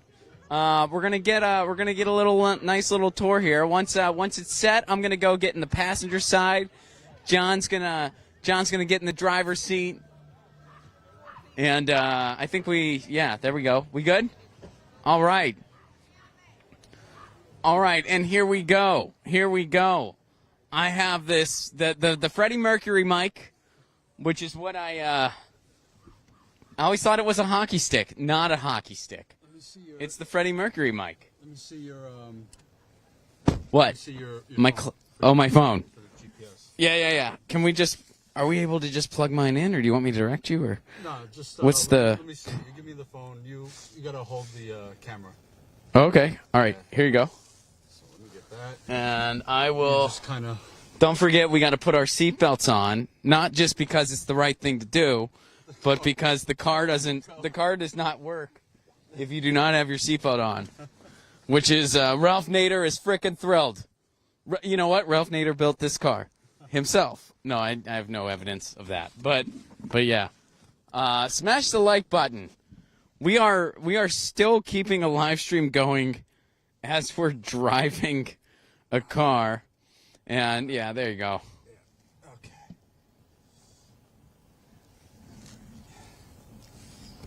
Yeah, so we're going to a picket line. We're going to a picket line. Shawn Fain will be there. And we don't even know who all else will be there. But yeah, a lot of folks will be there. Traffic is happening, right? This is the fair city of, for those just tuning in, you're probably like, what the hell is going on? We are in the car going to our second location here. We started out here at the UAW Local 551 here in Chicago, Illinois. And we're going to a second spot, a second center here where Shawn Fain's going to be there. Some other folks are going to be there. They're going to a couple different plants, but some of them they preferred no media, so we're going to respect that. And we're going to go to the one that they requested our presence at. Oh man, what if they're pranking us and they're sending us to like a Malore bar?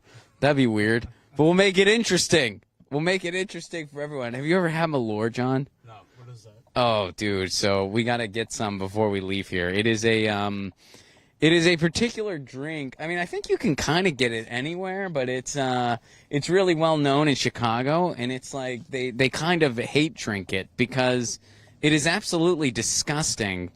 But it's a Chicago thing. You're supposed to drink it and be like, well, that was repulsive, but it makes you Chicago somehow. I feel like I'm not doing a good job describing what this is all about. There's probably more to it. But it's a drink that's, like, for sure not great, but it's a Chicago thing, and it's just a thing that they do. So here we are, driving to the second location. Shout out to the chat. By the way, we'll get to the super. We can't really get to the super chats right now. I'm holding a camera and a microphone. John is driving a car, so we can't really. But please leave a super chat, and please become a member. I'll remind everybody. You can become a member of Status Coup at statuscoup.com/join. As you can see, journalism takes a lot of resources. Sometimes you got to drive in between locations. So it takes a vehicle. It takes lodging. It takes food. John and I could not do this type of work on an empty stomach. It takes logistics and planning. It takes a lot of resources. That's why a lot of outlets don't really break stories. They don't really do firsthand journalism. They don't go on the ground. Although, shout out to Chris Garrett. Today, it's usually on the ground reporting. Today, it's Ron the ground reporting. Shout out to Chris Garrett for popularizing that one. I mean, it was beautiful. Beautiful catch there. So we're doing some Ron the ground reporting. Ron and John the ground reporting. Ron John the ground reporting. So statuscoup.com/join. You can join at $5 a month, $10 a month. $10 a month is about 33 cents a day. $5 a month is about 16 cents a day. I know times are tight for a lot of people. So if that's not you, hey, we totally get it. You know, there's other ways you can support this, support what we do here that doesn't cost a dime. Like these streams, share these streams, make sure you're subscribed, tell your friends, drop this on your social media. That really does help, and it doesn't cost you a dime. But you know what? If you got a little bit to spare and you're thinking, I can spare 16 cents a day or I can spare 33 cents a day, please know that it is going to a very worthy media cause. When you become a Status Coup member, you get all kinds of cool perks too, by the way. You get a members call regularly, and that's with Jordan. Sometimes I'm part of those. John, Colin, Tina. And also, one of the things that I'm throwing in for as long as we're out here, we're going to be out here today and then Sunday and then Monday. For as long as I'm out here, if you become a member at Status Coup, you will get a link to watch a screener of my film Frank Azzurri. It's a short film that I made for a festival in Rome, Italy. It's going to premiere at that festival in Rome, Italy next week. And after it premieres, I'm going to send it to you before it is out to the public. So you'll be able to see a short film I made called Frank Azzurri before the public gets to see it. And, of course, I'll make sure that's open for all Status Coup members, too. If you're a Status Coup member and you want to see it, but you've been a member for a while, just let me know. Be like, hey, I'd like to see it as well. I'll make sure you get it, too. This camera got heavier all of a sudden. I don't know what happened. I think it fell off like a prop or something. But I'm like, oh, wow, it's like twice as heavy holding this thing all of a sudden. Something gave. What are you going to do? But we're 4 minutes away. So, the good news is I don't have to exercise later. I think I'm getting in now. So that's good. If you guys are looking for a working, living, growing center, we just passed one of those. You want a tattoo? We just passed a tattoo place. John, you want to get? You got a lot, man. You got anything need filled in? I got a UAW tattoo. Well, you know what? That's going to be if we reach 20 members today, John will get a UAW tattoo and we will live stream it. I just volunteered him for that. I'm just going to watch, but John's in. He's getting a UAW tattoo. This is the street we want, so I know we're getting warmer, I think. Yeah, we gotta kind of backtrack a little. Just let them know we're 3 minutes. We're 3 minutes away. I feel like some of them are probably into this. They're like, no, this is interesting. We kind of like this. They like the road trip. Seeing some more of scenic Chicago. Which, by the way, if you haven't been, I highly recommend to visit. Not in the wintertime, but actually this time of year is just lovely. Chicago's a lot of fun in the summer, too. You can go swimming in Lake Michigan. It's beautiful. But, yeah, fall, also lovely time of year in this fair city of Chicago. And we're almost there, everybody. Smash the like button. Leave a super chat. All L.A. listeners, October 21st, I want to see you at my show in San Pedro. You can go to ronplacone.com right now for tickets. Don't be shy. Grab those tickets now. That's ronplacone.com, October 21st in San Pedro, California. That's a comedy series, so there's multiple headliners on that show, including myself. Stephanie Blum's going to be there. Amanda Cohen's going to be there. Amanda Cohen is actually from Chicago, or she at least lived in Chicago for a while, I think. But anyway, so we're almost there. We'll get to your chats. We'll get to, we'll announce all the new members. So sign up now. Colin is feeding us member information. He's feeding us super chat information. If we do get to 20 members, John will get a UAW tattoo. We will live stream that. And that'll be awesome, man. I will be giving the tattoo. Not sober. I've never done a tattoo before. And I cannot even draw a stick figure to save my life. But I will do. I mean, it's just 3 letters. How hard can it be? And it's just on John Forever. No biggie. That's all right. No biggie. I've got a couple that I probably shouldn't have got, but. Right? So it'll just be it'll be over top on one of those. Add it to the list. Whichever tattoo you regret the most, I'll just we'll do a homemade UAW tattoo on top of it. All right. So we're passing a little marsh type deal. Wasn't sure if it was like a lake, a little marsh deal. I don't know why I'm telling you guys that. You can't see it, but I guess I could. Yeah. Don't. Yeah, it's a little too much. But yeah, a nice little marsh. I don't think you could swim in it. All right, guys. But we're almost there. We're almost there. Here we go. Just let them know this is a picket line. This is a picket line. The factory now. So hopefully they don't think we're scabs. I think this is where we're supposed to be. I'm going to put the context clues together and say this is what we're supposed to be. Hello. Yeah. Yeah. They got the tunes going.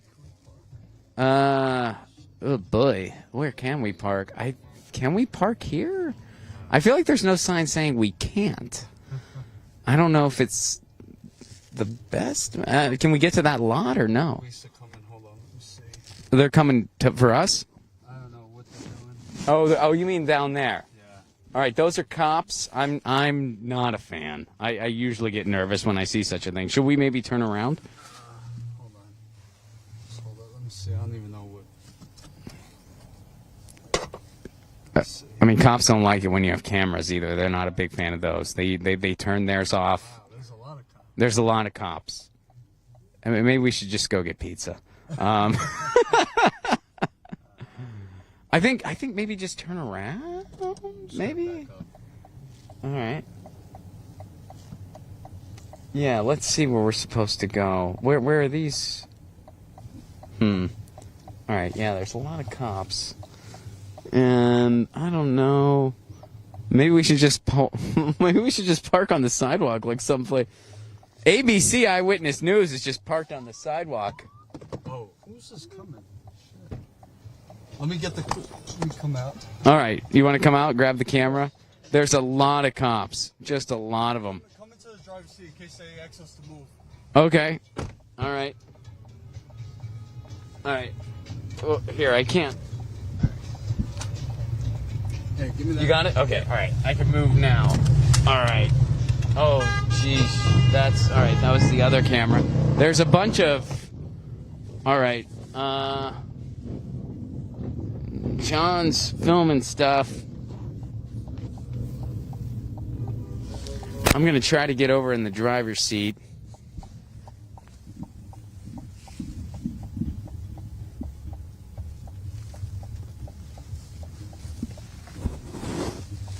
Oh, man. Hey, Ron, just come out. All right, we're good? Shut the car off. Okay. All right, come out, cause I think the mayor's here. I got it. You got it? Yeah. All right. We still live? Yeah, we're still live. Oh, we're still doing it. Hurry up, Shawn. All right. All right, we are here live. We're at the second location. Shawn Fain is here. And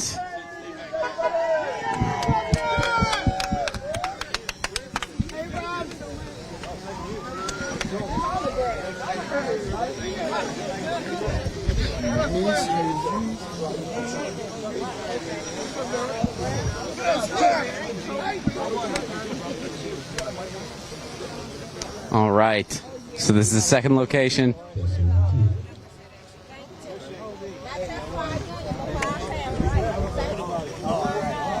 greeting the picket line here. Exciting stuff. It was an amazing event. I know some of you have been with us the entire time. Oh, snap. What's up, man? How are you? Yeah. How are you, man? Good to see you. Good to see you. John and Ron, yeah, we made it easy today. That's what's up, man. Good to have y'all out here, man. No, it's okay. Well, thanks. Good to see you. Good to see you. For real. We got President Shawn Fain in the house, everybody. All right.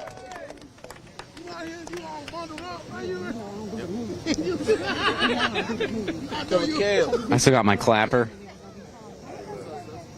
So is my mic still the live one? Yeah. Okay. All right. If they start making speeches, should I just kind of hold it move towards closer, it? Yeah. I'll like pretend like I'm a boom or something. Yeah.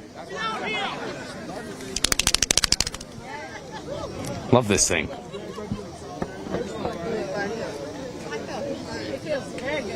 That's that barrel right there. Oh yeah, there it is.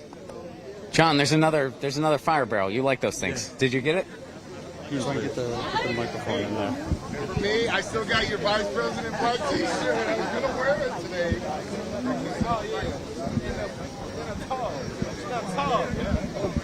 Yes, sir. Yes, sir.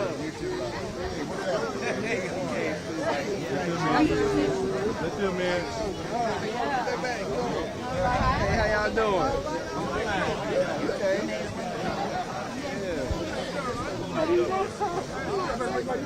Oh, baby. How you doing?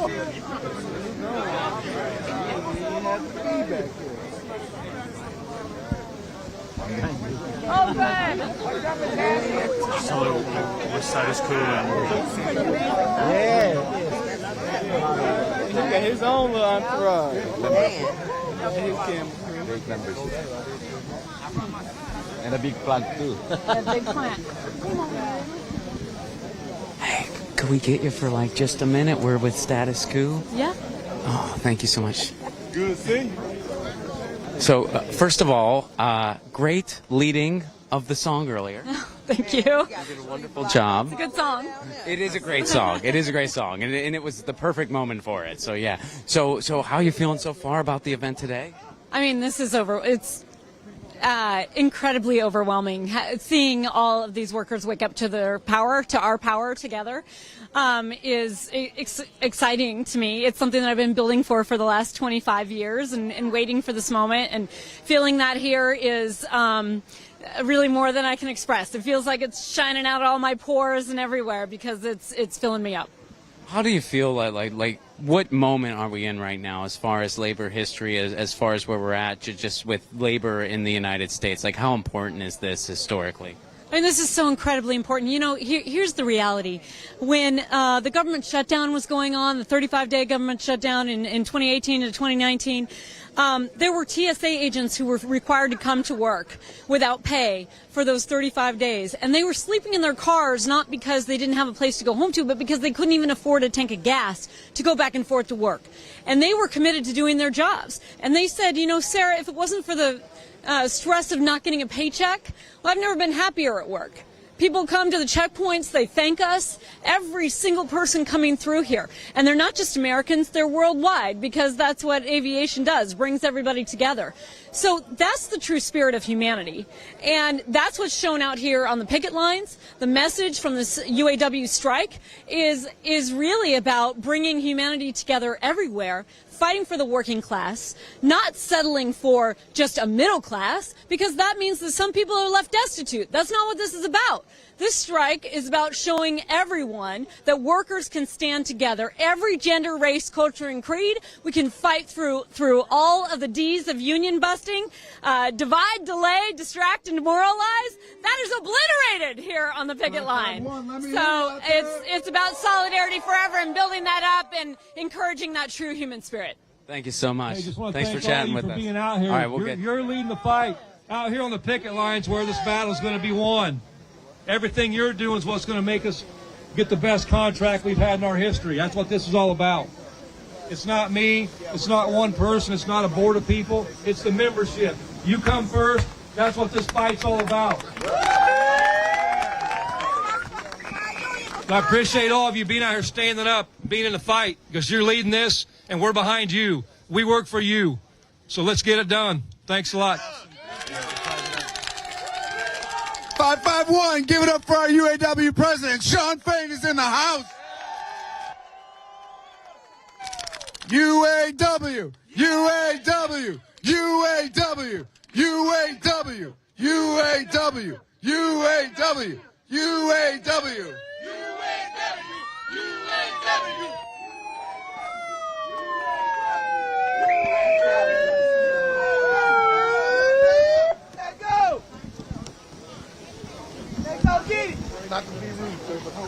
All right. Not the one extra or anything? Oh, he's doing a press conference. Okay. All right.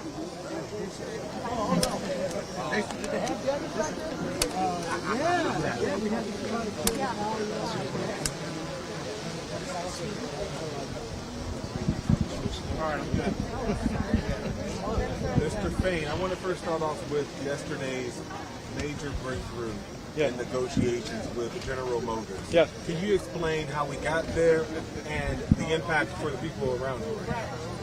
Basically, how we got there and how we got that done was doing just what our members here are doing right now. It's being on the picket line and the threat of taking more action. And obviously, with one of the plants we were looking at taking out next, GM didn't want to see that happen, so they got a little more serious about getting down to bargaining and resolving one of the big issues we have out there. You know, the future of this industry. We're not against a green economy, but it's got to be a just transition that works for the working class. It can't be a race to the bottom, and that's what it was structured to be. So it was a huge move yesterday, and now we've got to lock it down with the other two companies. I was going to mention that Ford and Stellantis. How optimistic, or do you think they will follow suit now that GM? Well, they're going to follow suit one way or the other. We can do it the easy way, or we can do it the hard way.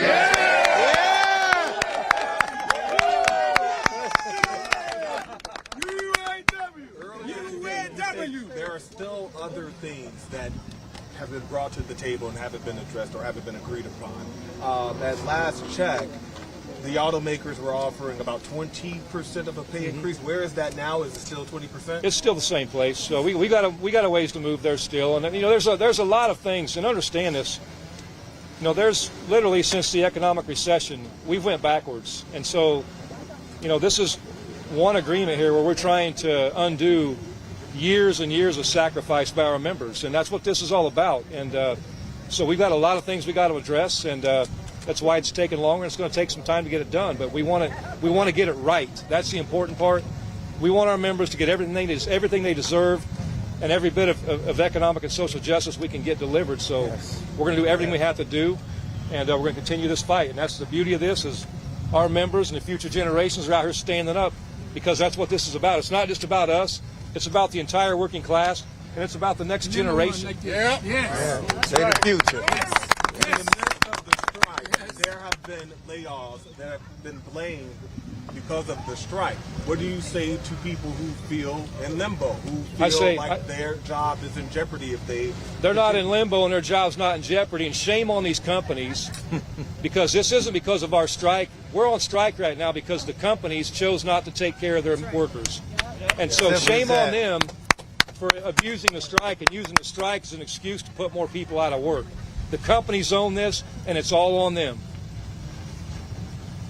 When's the next time? It's just ongoing negotiations every single day. The bargaining committees are working hard. The vice presidents are working hard. Keep pushing.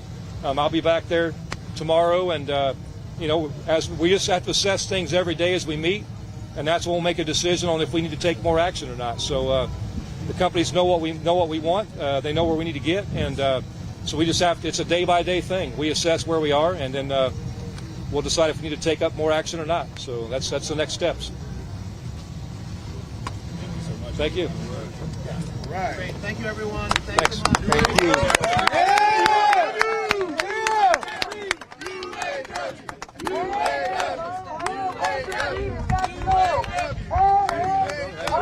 Hey, how are you? Good to see you. Thanks for being out here. Thank you for letting us be out here and for having us be out here. So, how are you feeling right now? Feel really good. I mean, we had a historic day yesterday. Yesterday the movement we got with GM, it's going to change the entire industry. So, it was a massive thing that happened yesterday, and this is what I work for these people, and this is what drives me.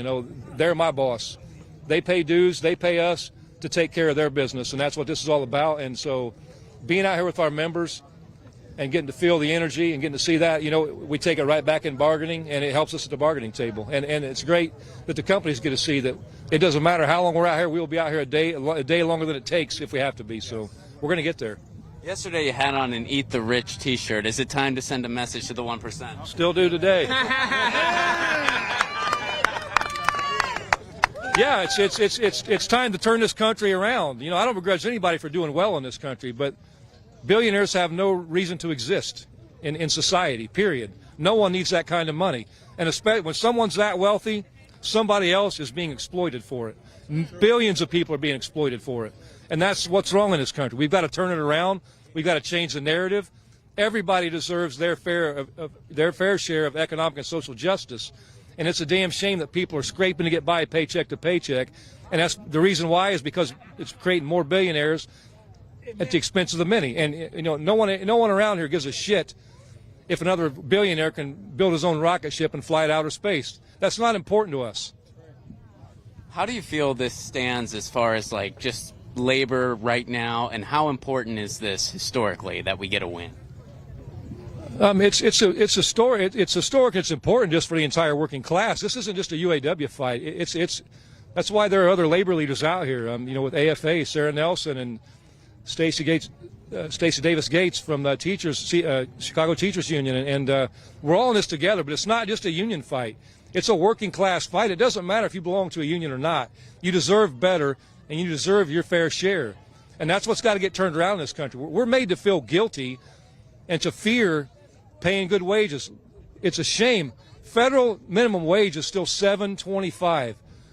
That's a joke. Nobody can do anything with that kind of money. And it's not, they try to spin the narrative that this is for teenagers, and summer jobs. That's not what it's about. As FDR stated back when they were creating these standards, it's a living wage. It should be a wage that someone can make a living off of. It doesn't matter, and that should be the bare minimum that we set. We got to get back to setting the standard.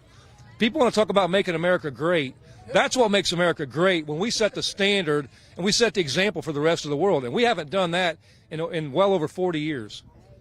How confident do you feel that, how close are we to the finish line? Yesterday on your live stream, you said, we're making progress, but we're not quite there yet. What do you think it's going to take to get there? It's just going to depend on the companies. We could get there quick, but it's just a matter of them getting over the hump on some of these remaining issues. And obviously the EV battery decision yesterday with GM was huge, but we got to get it done at the other two. And and that's it's just a job security issue. I mean, when you look at the powertrain and the big three, that's 20% of the workforce in the big three. If there's nowhere for them to go, there's no future in us for this. And we're not going to stand for that. We have to have a just transition, however that works out. And not just that. We got to protect our plants from plant closings. There's Belvedere people that were here today, and you look at that situation. It wasn't because there wasn't work. It wasn't because of a recession that they shut that plant down. It's because of one thing, corporate greed. And it's got to stop, because there's been plenty of product out there that they could have put in that plant, but it was a choice by these companies, just like us being out here on strike right now. It was a choice the companies made. Well, thank you so much for being so generous with your time, and thank you all for being out here. And hey, from one IU guy to another, when this is all over and we get a win, let's sink the biz together, all right? Oh, you bet. Amen. All right. Thanks, everybody. Let's keep it up. Thank you. Thank you. All right. We're still live, yeah. We're still live. We're still going. We're still going. All right. Should we get to some chats? I mean, we probably got some chatters. Should we try to talk to some people? Yeah. Man, would you like to talk to us? No, you would not. No worries. It's okay. It's okay. It's okay. It's okay. Would you like to talk? No. Okay. Would you like to talk to us, sir? No? No worries. Would you like to talk to us? Thank you so much. All right. Cheers. Cheers, cheers, cheers. Would you like to talk to us, sir? Now, what was this for? This is for Status Coup. We're live now. What is Status Coup. We are an online news network, and we've actually been here all 23 days. This is my second day, but John here has been here all 23 days. Reporters have been switching in and out. Are you a UAW member? Yes, 22 years. 22 years. So how are you feeling right now about all the events today? Were you at the big rally? Very exciting that Shawn showed up, because we figured he would be down there by the main plant, but it was really exciting that he came down here because, you know, we're not on the main path. You know what I mean? How long have you been on strike now with your specific? Friday, 11 a.m. we walked out, which was noon, you know, Detroit time. We've been out for 1 week. Yeah.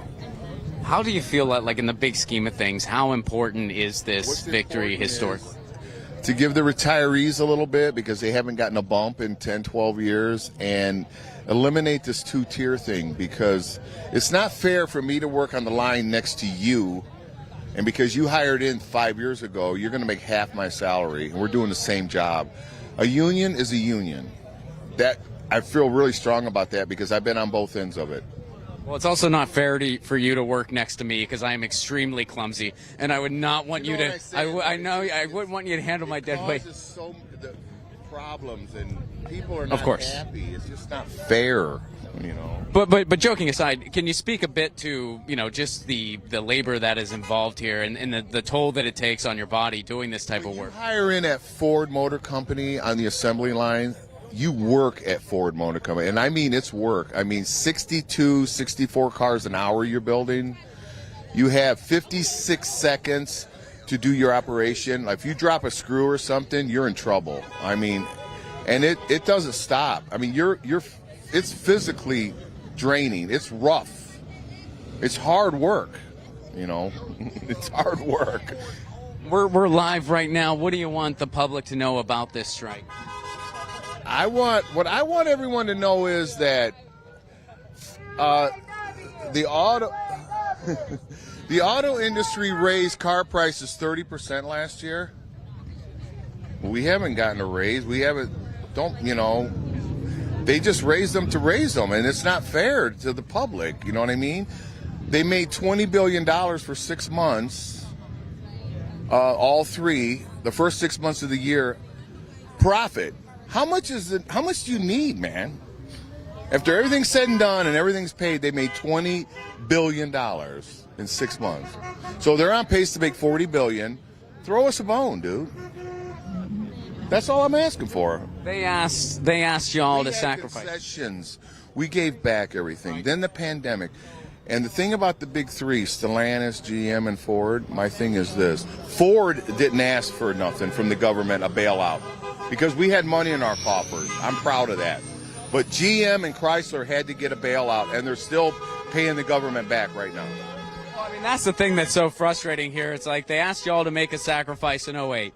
Then they asked y'all to make a sacrifice during the pandemic, and they never made it right. Right. I hate to say this, it's kind of embarrassing, but I've been there 22 years. I'm making $32 an hour. And I can't make no more. I do all the electrical repairs on the vehicles. It's a nice job. It's amazing, but come on, man, $32 an hour after 22 years. I can go get a job at the steel mill tomorrow and make more money than that. U.S. Steel, whatever. Give me 6 months, I'll be making more than that. They need to fix this. They need to fix this.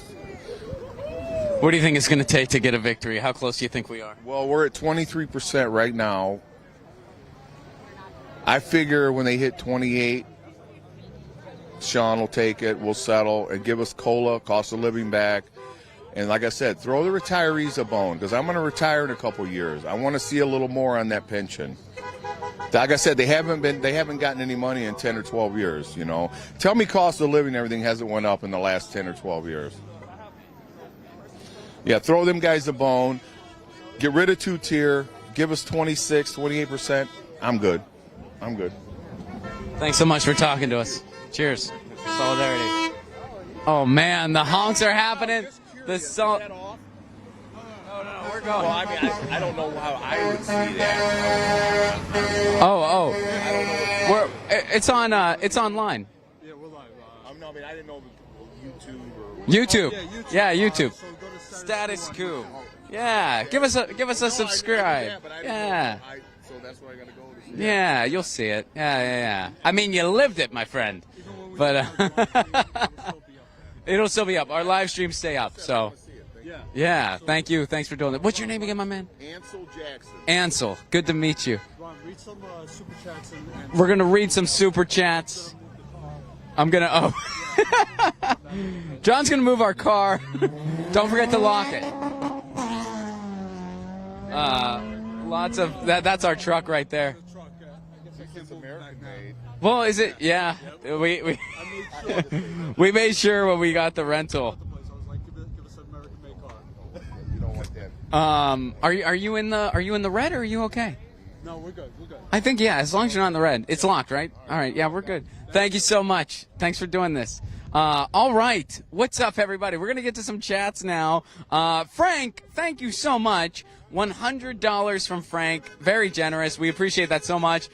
Your generosity allows us to be out here. $5 from Rose. Union Family Chicago, Stamping and Lima Engine and Chicago Assembly. From the Zeller family, Eat the Rich. Shout out to the Zellers. Thank you so much, Rose. Thank you, Frank. Phil, we got YouTube member Phil. YouTube members Michael and Tony D. What's up, Tony? Good to see you, my friend. And Tony, I know you're in Chicago. Tony gifted a membership, so thank you so much for doing that, Tony. I'm not exactly sure how that's claimed, but I'm sure that'll be sorted. Thank you so much for doing that, Tony. And guys, remember, if you become a Status Coup member from Friday until the end of Monday, which is how long I'm going to be here and how long John's going to be here, I will send you a link to my not yet released film called Frank Azzurri. It's a short vertical film that I made. It's premiering in Rome in a week, but I'm going to send it to you before it's out to the public. So you'll get a little sneak peek there, and that's if you become a member, or if you're already a Status Coup member and you're like, hey, I want that. I'll send it to you as well. It's for all Status Coup members. Another super chat, Dave L. What's up, Dave? Good to see you. This is history, and it's an honor to be here with you. Well said, and I totally agree. It's such an honor for us to be here today. This is a historic moment. We will be talking about this, honestly, for generations to come, and that's not an embellishment. This is a labor struggle unlike anything we've ever seen in over 40 years. In over 40 years. We haven't seen anything quite like this since the 70s. It's long past due, but here we are, and this goes far beyond UAW. This goes far beyond the auto industry. This is all of us. This is the entire working class in this country. Are we going to take this country back? We got some more here. $25 from Isaac. Thank you so much, Isaac. Thanks for covering the UAW. Absolutely. We've been out here for 23 days now. 23 days we have been out here. And we're going to stay here. We're going to be out tomorrow. We're going to be out Monday. And then I think that's the run of the gamut. John's an unofficial Michigan resident now. He's been everywhere. John's been here for the duration. He's been on the beat with Jordan. He's been on the beat with Tina. He's been on the beat with me. And Jordan took the heat wave with him, which was nice of him. There was that heat wave. It's gone now. We are getting lovely autumn weather, if I must say so myself. So I do feel fortunate there. Morgan Brooks, what's up? Thank you so much for your very generous $19.99 super chat. Thank you, Morgan. Laura Baza, $2, giving us a tip. Thank you so much for that, Laura. Linda Crump, $10. Thank you so much for that, Linda. And let me see. We got a little more here. Teach. What's up, Teach? $5 from Teach. I wonder if that might be the person we talked to. We talked to a Teach. I wonder if that's the same person. I'm assuming it's likely the same person. But thank you so much for that, Teach. Thank you guys so much for coming out. I was so excited to see that you were here. Thank you very much for that, Teach. We were so excited to be here, and we're still excited to be here. Laura Baza, again, giving us another tip. Thank you so much for that, Laura. Cece, what's up? $19.99 for putting up with my sarcasm and dad jokes. They all put up with my sarcasm and dad jokes, too. I feel you there. Solidarity Saturday, no left, no right. On Saturday night. Thank you very much for that, CC. Thanks for being here. Thank you guys so much for the super chats. And, of course, to our new members, let me go ahead and go through that again. Our new members, Michael Y., a gift from Tony D., And sorry, guys, I'm multitasking here. Carol Reynolds, a new YouTube member, Carol Reynolds. And also, let's see if we got some more here. Carol Reynolds got that one. All right, and you know that if you become a member, you're going to get all kinds of cool perks. Jordan's going to do another members call, and we do regular members calls. Jordan's always part of those. Sometimes Tina's part of those. I'm part of those. And also, I will send you a link to my short film, Frank Azzurri. It's not been released to the public yet. It premieres in Rome, Italy next week. It's all about climate change, so I'm not physically going to be there. You're encouraged to attend virtually unless you're local, but I will be there virtually. But it premieres in Rome, and then I'm going to send it to you. If you're a Status Coup member, you'll get it before it goes out to the public. So please, statuscoup.com/join, $5 a month or $10 a month. You're supporting on-the-ground journalism. That's what you're doing. You're allowing us to be out here. Journalism takes finances. It takes resources. We were driving a car while we were live streaming, for crying out loud. So it takes a lot of effort here, and we need your support to make that a reality. We need resources to do journalism. That's just the reality. So please, if you are able, $5 a month or $10 a month if you can swing it, statuscoup.com/join. And I think we got well, here, let me kind of do the tally. But I think we definitely got a couple here. We got 1, 2, and 3. We got 3 members and some super chats. Let me go through the gamut again. Thank you, Frank, for your very generous super chat. Thank you, Rose. Status Coup member Phil. We got another member that was Phil, so I think that puts us up before. Phil, Michael Y, Tony D gifted a membership. Dave L, thank you for the super chat. Also, Isaac, thank you so much. Carol Reynolds, member. Morgan Brooks, Laura Baza, Linda Crump, thank you for the super chats. And, of course, Isaac, thank you so much. Carol Reynolds, member Carol Reynolds, Morgan Brooks, Linda Crump, and Laura Baza again.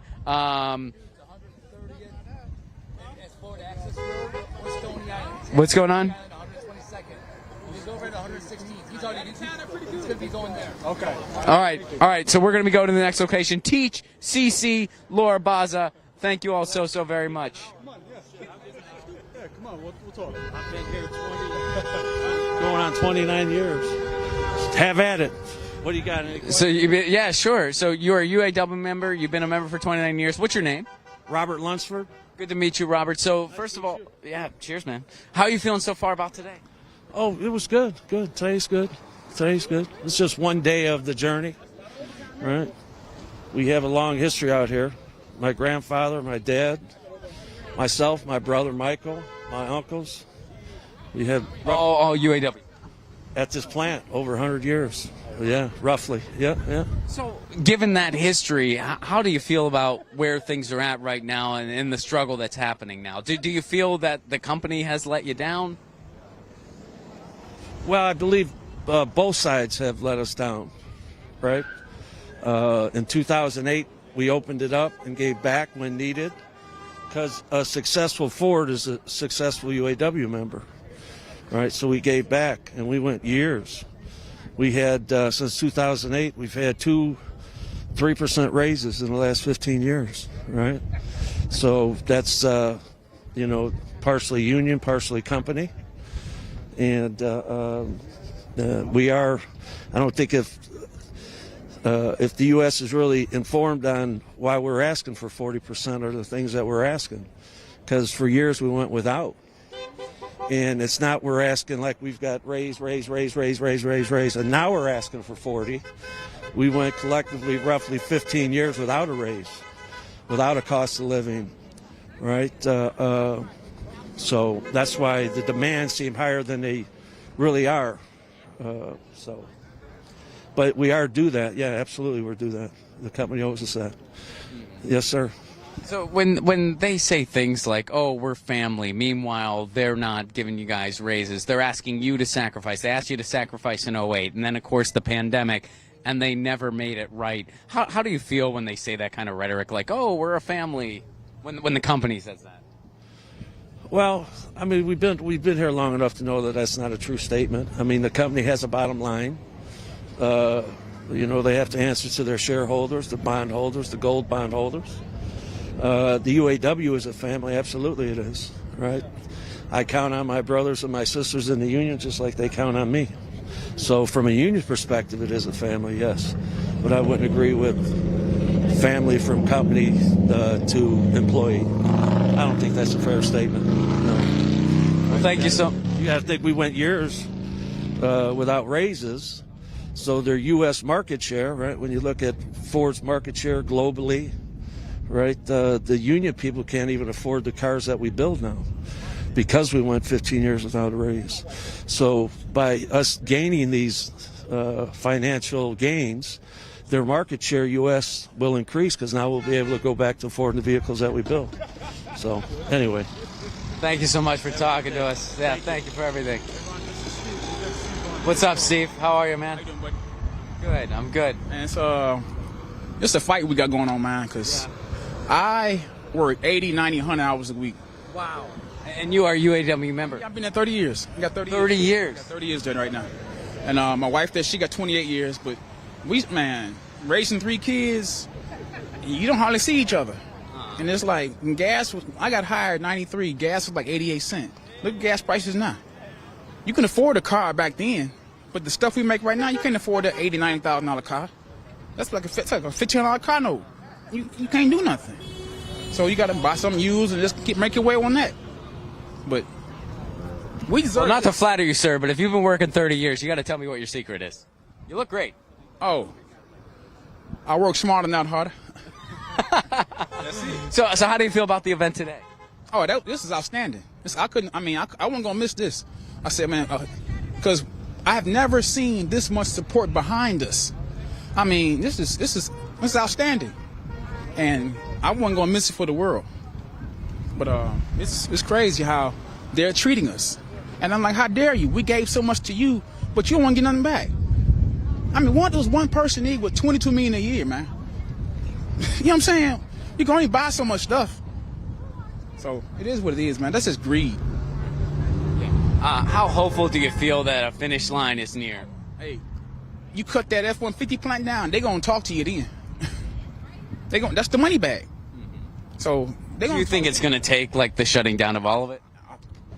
They won't shut down all of it. They're going to do all that. But you cut one more plant out, they're going to come to a talk. You see, yesterday, they threatened something, and they know he's going to do it, and he's like, hold on, let's talk about it. So that's how I look at that part. So. What are a couple things? We're live right now. What are some things you want the public to know about this strike? This is groundbreaking. And it's not, like I said, I got 30 years. It's not for me. It's for me, the retirees. I'm about to be a retiree. But the new people coming right now, they start them out at $16 an hour. And we got to build a car you can't even drive. So yeah, how does that make you feel? Like the whole thing with Ford, I mean, that was their big thing. Like, oh, we want our workers to be able to drive our cars. Well, that's not reality. It's a joke. That's like, how do you talking about we want to build a car for my workers can afford, and we can't afford it. But that's it. Does it make you, when they say things like, oh, we're family, and they expect you to make all these sacrifices, how does that make you feel as a worker? It's a joke, man. There's no family. My family at home. I'm not. So you don't know what I do. They don't even know my name. I'm just a number to them. It's just right now, I've been there 30 years and I can walk out. And you got to pay for the rest of my life. What I'm going to do with $3,000 a month? I got to keep going. I got to get another job. But because the economy is steady going up. We deserve everything we're asking for. Absolutely. Well, thanks for talking to us. All right, man. Good talking to you. Cheers. Should we go to the next, or are we going to the next, or are we? Status Coup. Oh, Status Coup. Yeah. Okay. Check it out online. Yeah. Well, what should we? Let's see. Let's see if we got anything else. I don't know if we got some more chats. Colin, do we have any more members? Do we have any more super chats? Do we have any more well wishes? Have any feedback? Let me go show the burn barrels and stuff. How long have we been? Oh, yeah. I think there are more super chats if you want to. Oh, okay. All right. We'll hold off for those super chats. We're going to get, John really likes burn barrels, so we're going to get the burn barrel. We wouldn't want to deny you guys a burn barrel. They are a fun time. There's some firewood. It is cold today. It is cold today. Anyone want to talk to us? We're live right now. Yeah. Oh, cool. Here we go. Good. Right there. What's your name, man? Matthew. Are you a UAW member? I am. How long you been in? 12 years. 12 years. Okay, so how are you feeling today? How'd you feel about the event today? I feel really good. Shawn Fain coming and show his support. That made us feel even more confident because we will back him, so it made us feel really good and confident.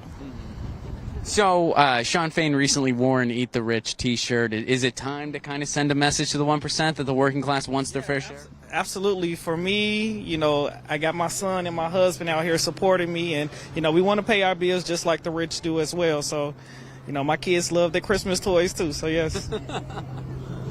So I know that, on the Friday stream, Shawn Fain said, hey, we made some progress. We're not there yet, but we're getting there. The EV plants are going to be union. That was a win. But what do you think it's going to take to get to the finish line? The longer we strike, the longer we have to sit out here without building any, vehicles, that's what it's going to have to take. That's what we're going to do.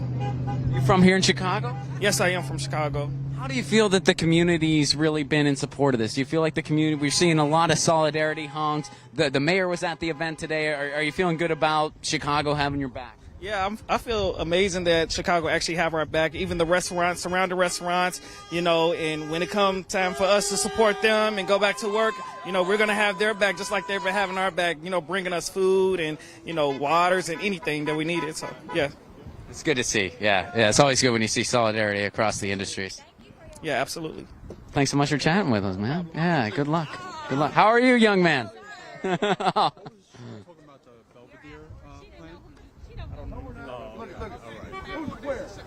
What do you... What they call this? The street. I'm not sure. You're the one talking.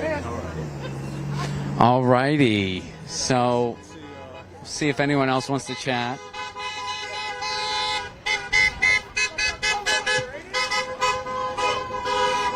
A lot of solidarity honks, and these are.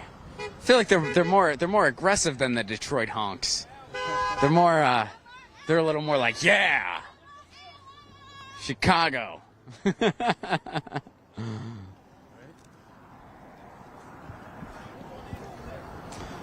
All right. So let's see here. Check your email. All right. Yeah. Well, I'll check for some chats. And let's see, I'm not getting anything. Do you have anything? I'm not getting anything from Mr. Collin. Here, let me take my phone. I have my phone on Do Not Disturb. I will take it off Do Not Disturb. That might be... all right. Let's see here. Hey, was there any more super chats before we shut down? We're on the phone. And guys, by the way, statuscoup.com/join. Join. If you can. It's $5 a month or $10 a month, and you're supporting our ability to be here. We are the only media outlet that has been here 23 days. We've been here every single day. John has been here every single day himself. This is my second day, and boy, some of you were pointing out in the chat that I lucked out, man. There was a surprise performance from the dude from Rise Against. That was a cool treat, gotta say. So yeah, I'm kind of happy I got that. So. StatusCoup.com/join. You are funding on-the-ground journalism. You're funding my ability to see surprise concert. No, I'm just kidding. But you're funding our ability to do independent journalism. Joking aside, guys, this costs a lot of resources. It's not easy to do the work that we do here on Status Coup. That's why we're the only network that does it. There's a reason. We're pretty much the only one that does on the ground or Ron John the ground at this level. There's a reason for that. So please, if you have the resources to spare, if you can spare an extra $5 a month or $10 a month, which $5 a month, that's 16 cents a day. I know times are really tough, and you might be thinking, gee, that's not me right now. Totally get it. But if that is you, if you're thinking, you know what, I can spare that, please do it. It goes to a great cause, and you get a lot of cool things back, too. You get member calls. I'm going to send everybody who signs up for the duration that I'm here, you're going to get to watch a short film that I made called Frank Azzurri. It's premiering in Rome next week, but I'm going to send it to you before it goes out to the public. So you're going to see that before it goes out to the public. All of the Los Angeles viewers, please do not forget, I got a big show October 21st. That's in my neighborhood of San Pedro. It's my biggest show of the year. There have been Status Coup people at every show I've done this year. That includes Scotland. That includes Edinburgh. So please, if y'all are showing up in Edinburgh, don't let me down in my own neighborhood. I want to see some Status Coup fam there. So get your tickets now, ronplacone.com. Again, that's October 21st. And I think we're gonna. I think that's our ride. That's our ride. That's all right. John rented a Harley. We're going to go take that and just ride off into the sunset. Not really. But, guys, thank you so much. I know some of you have been hanging out with us for the entire duration. We did, it's been over 3 hours, right? We showed you guys the marathon. We didn't even shut it down for the ride.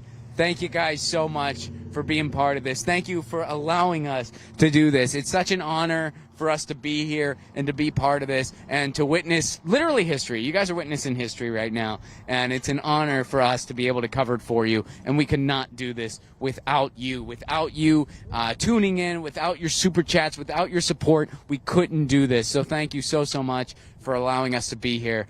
Let them know we'll be live tomorrow. Do we know where? We're not sure where yet. We're going to be live tomorrow. We don't even know where yet. But when we find out where, we will be here. John will be on the ones and twos. I'll have the Freddie Mercury microphone. We'll be doing our frickin' thing. So we will be live Sunday. We will be live Monday. And we've been here since day one. We have been here since day one. And the solidarity is strong here. It is really frickin' inspiring. Yeah. It's infectious, y'all. It really is. It's infectious. So yeah, we're gonna shut it down. Thank you guys so much. This is Status Coup signing out, and signing.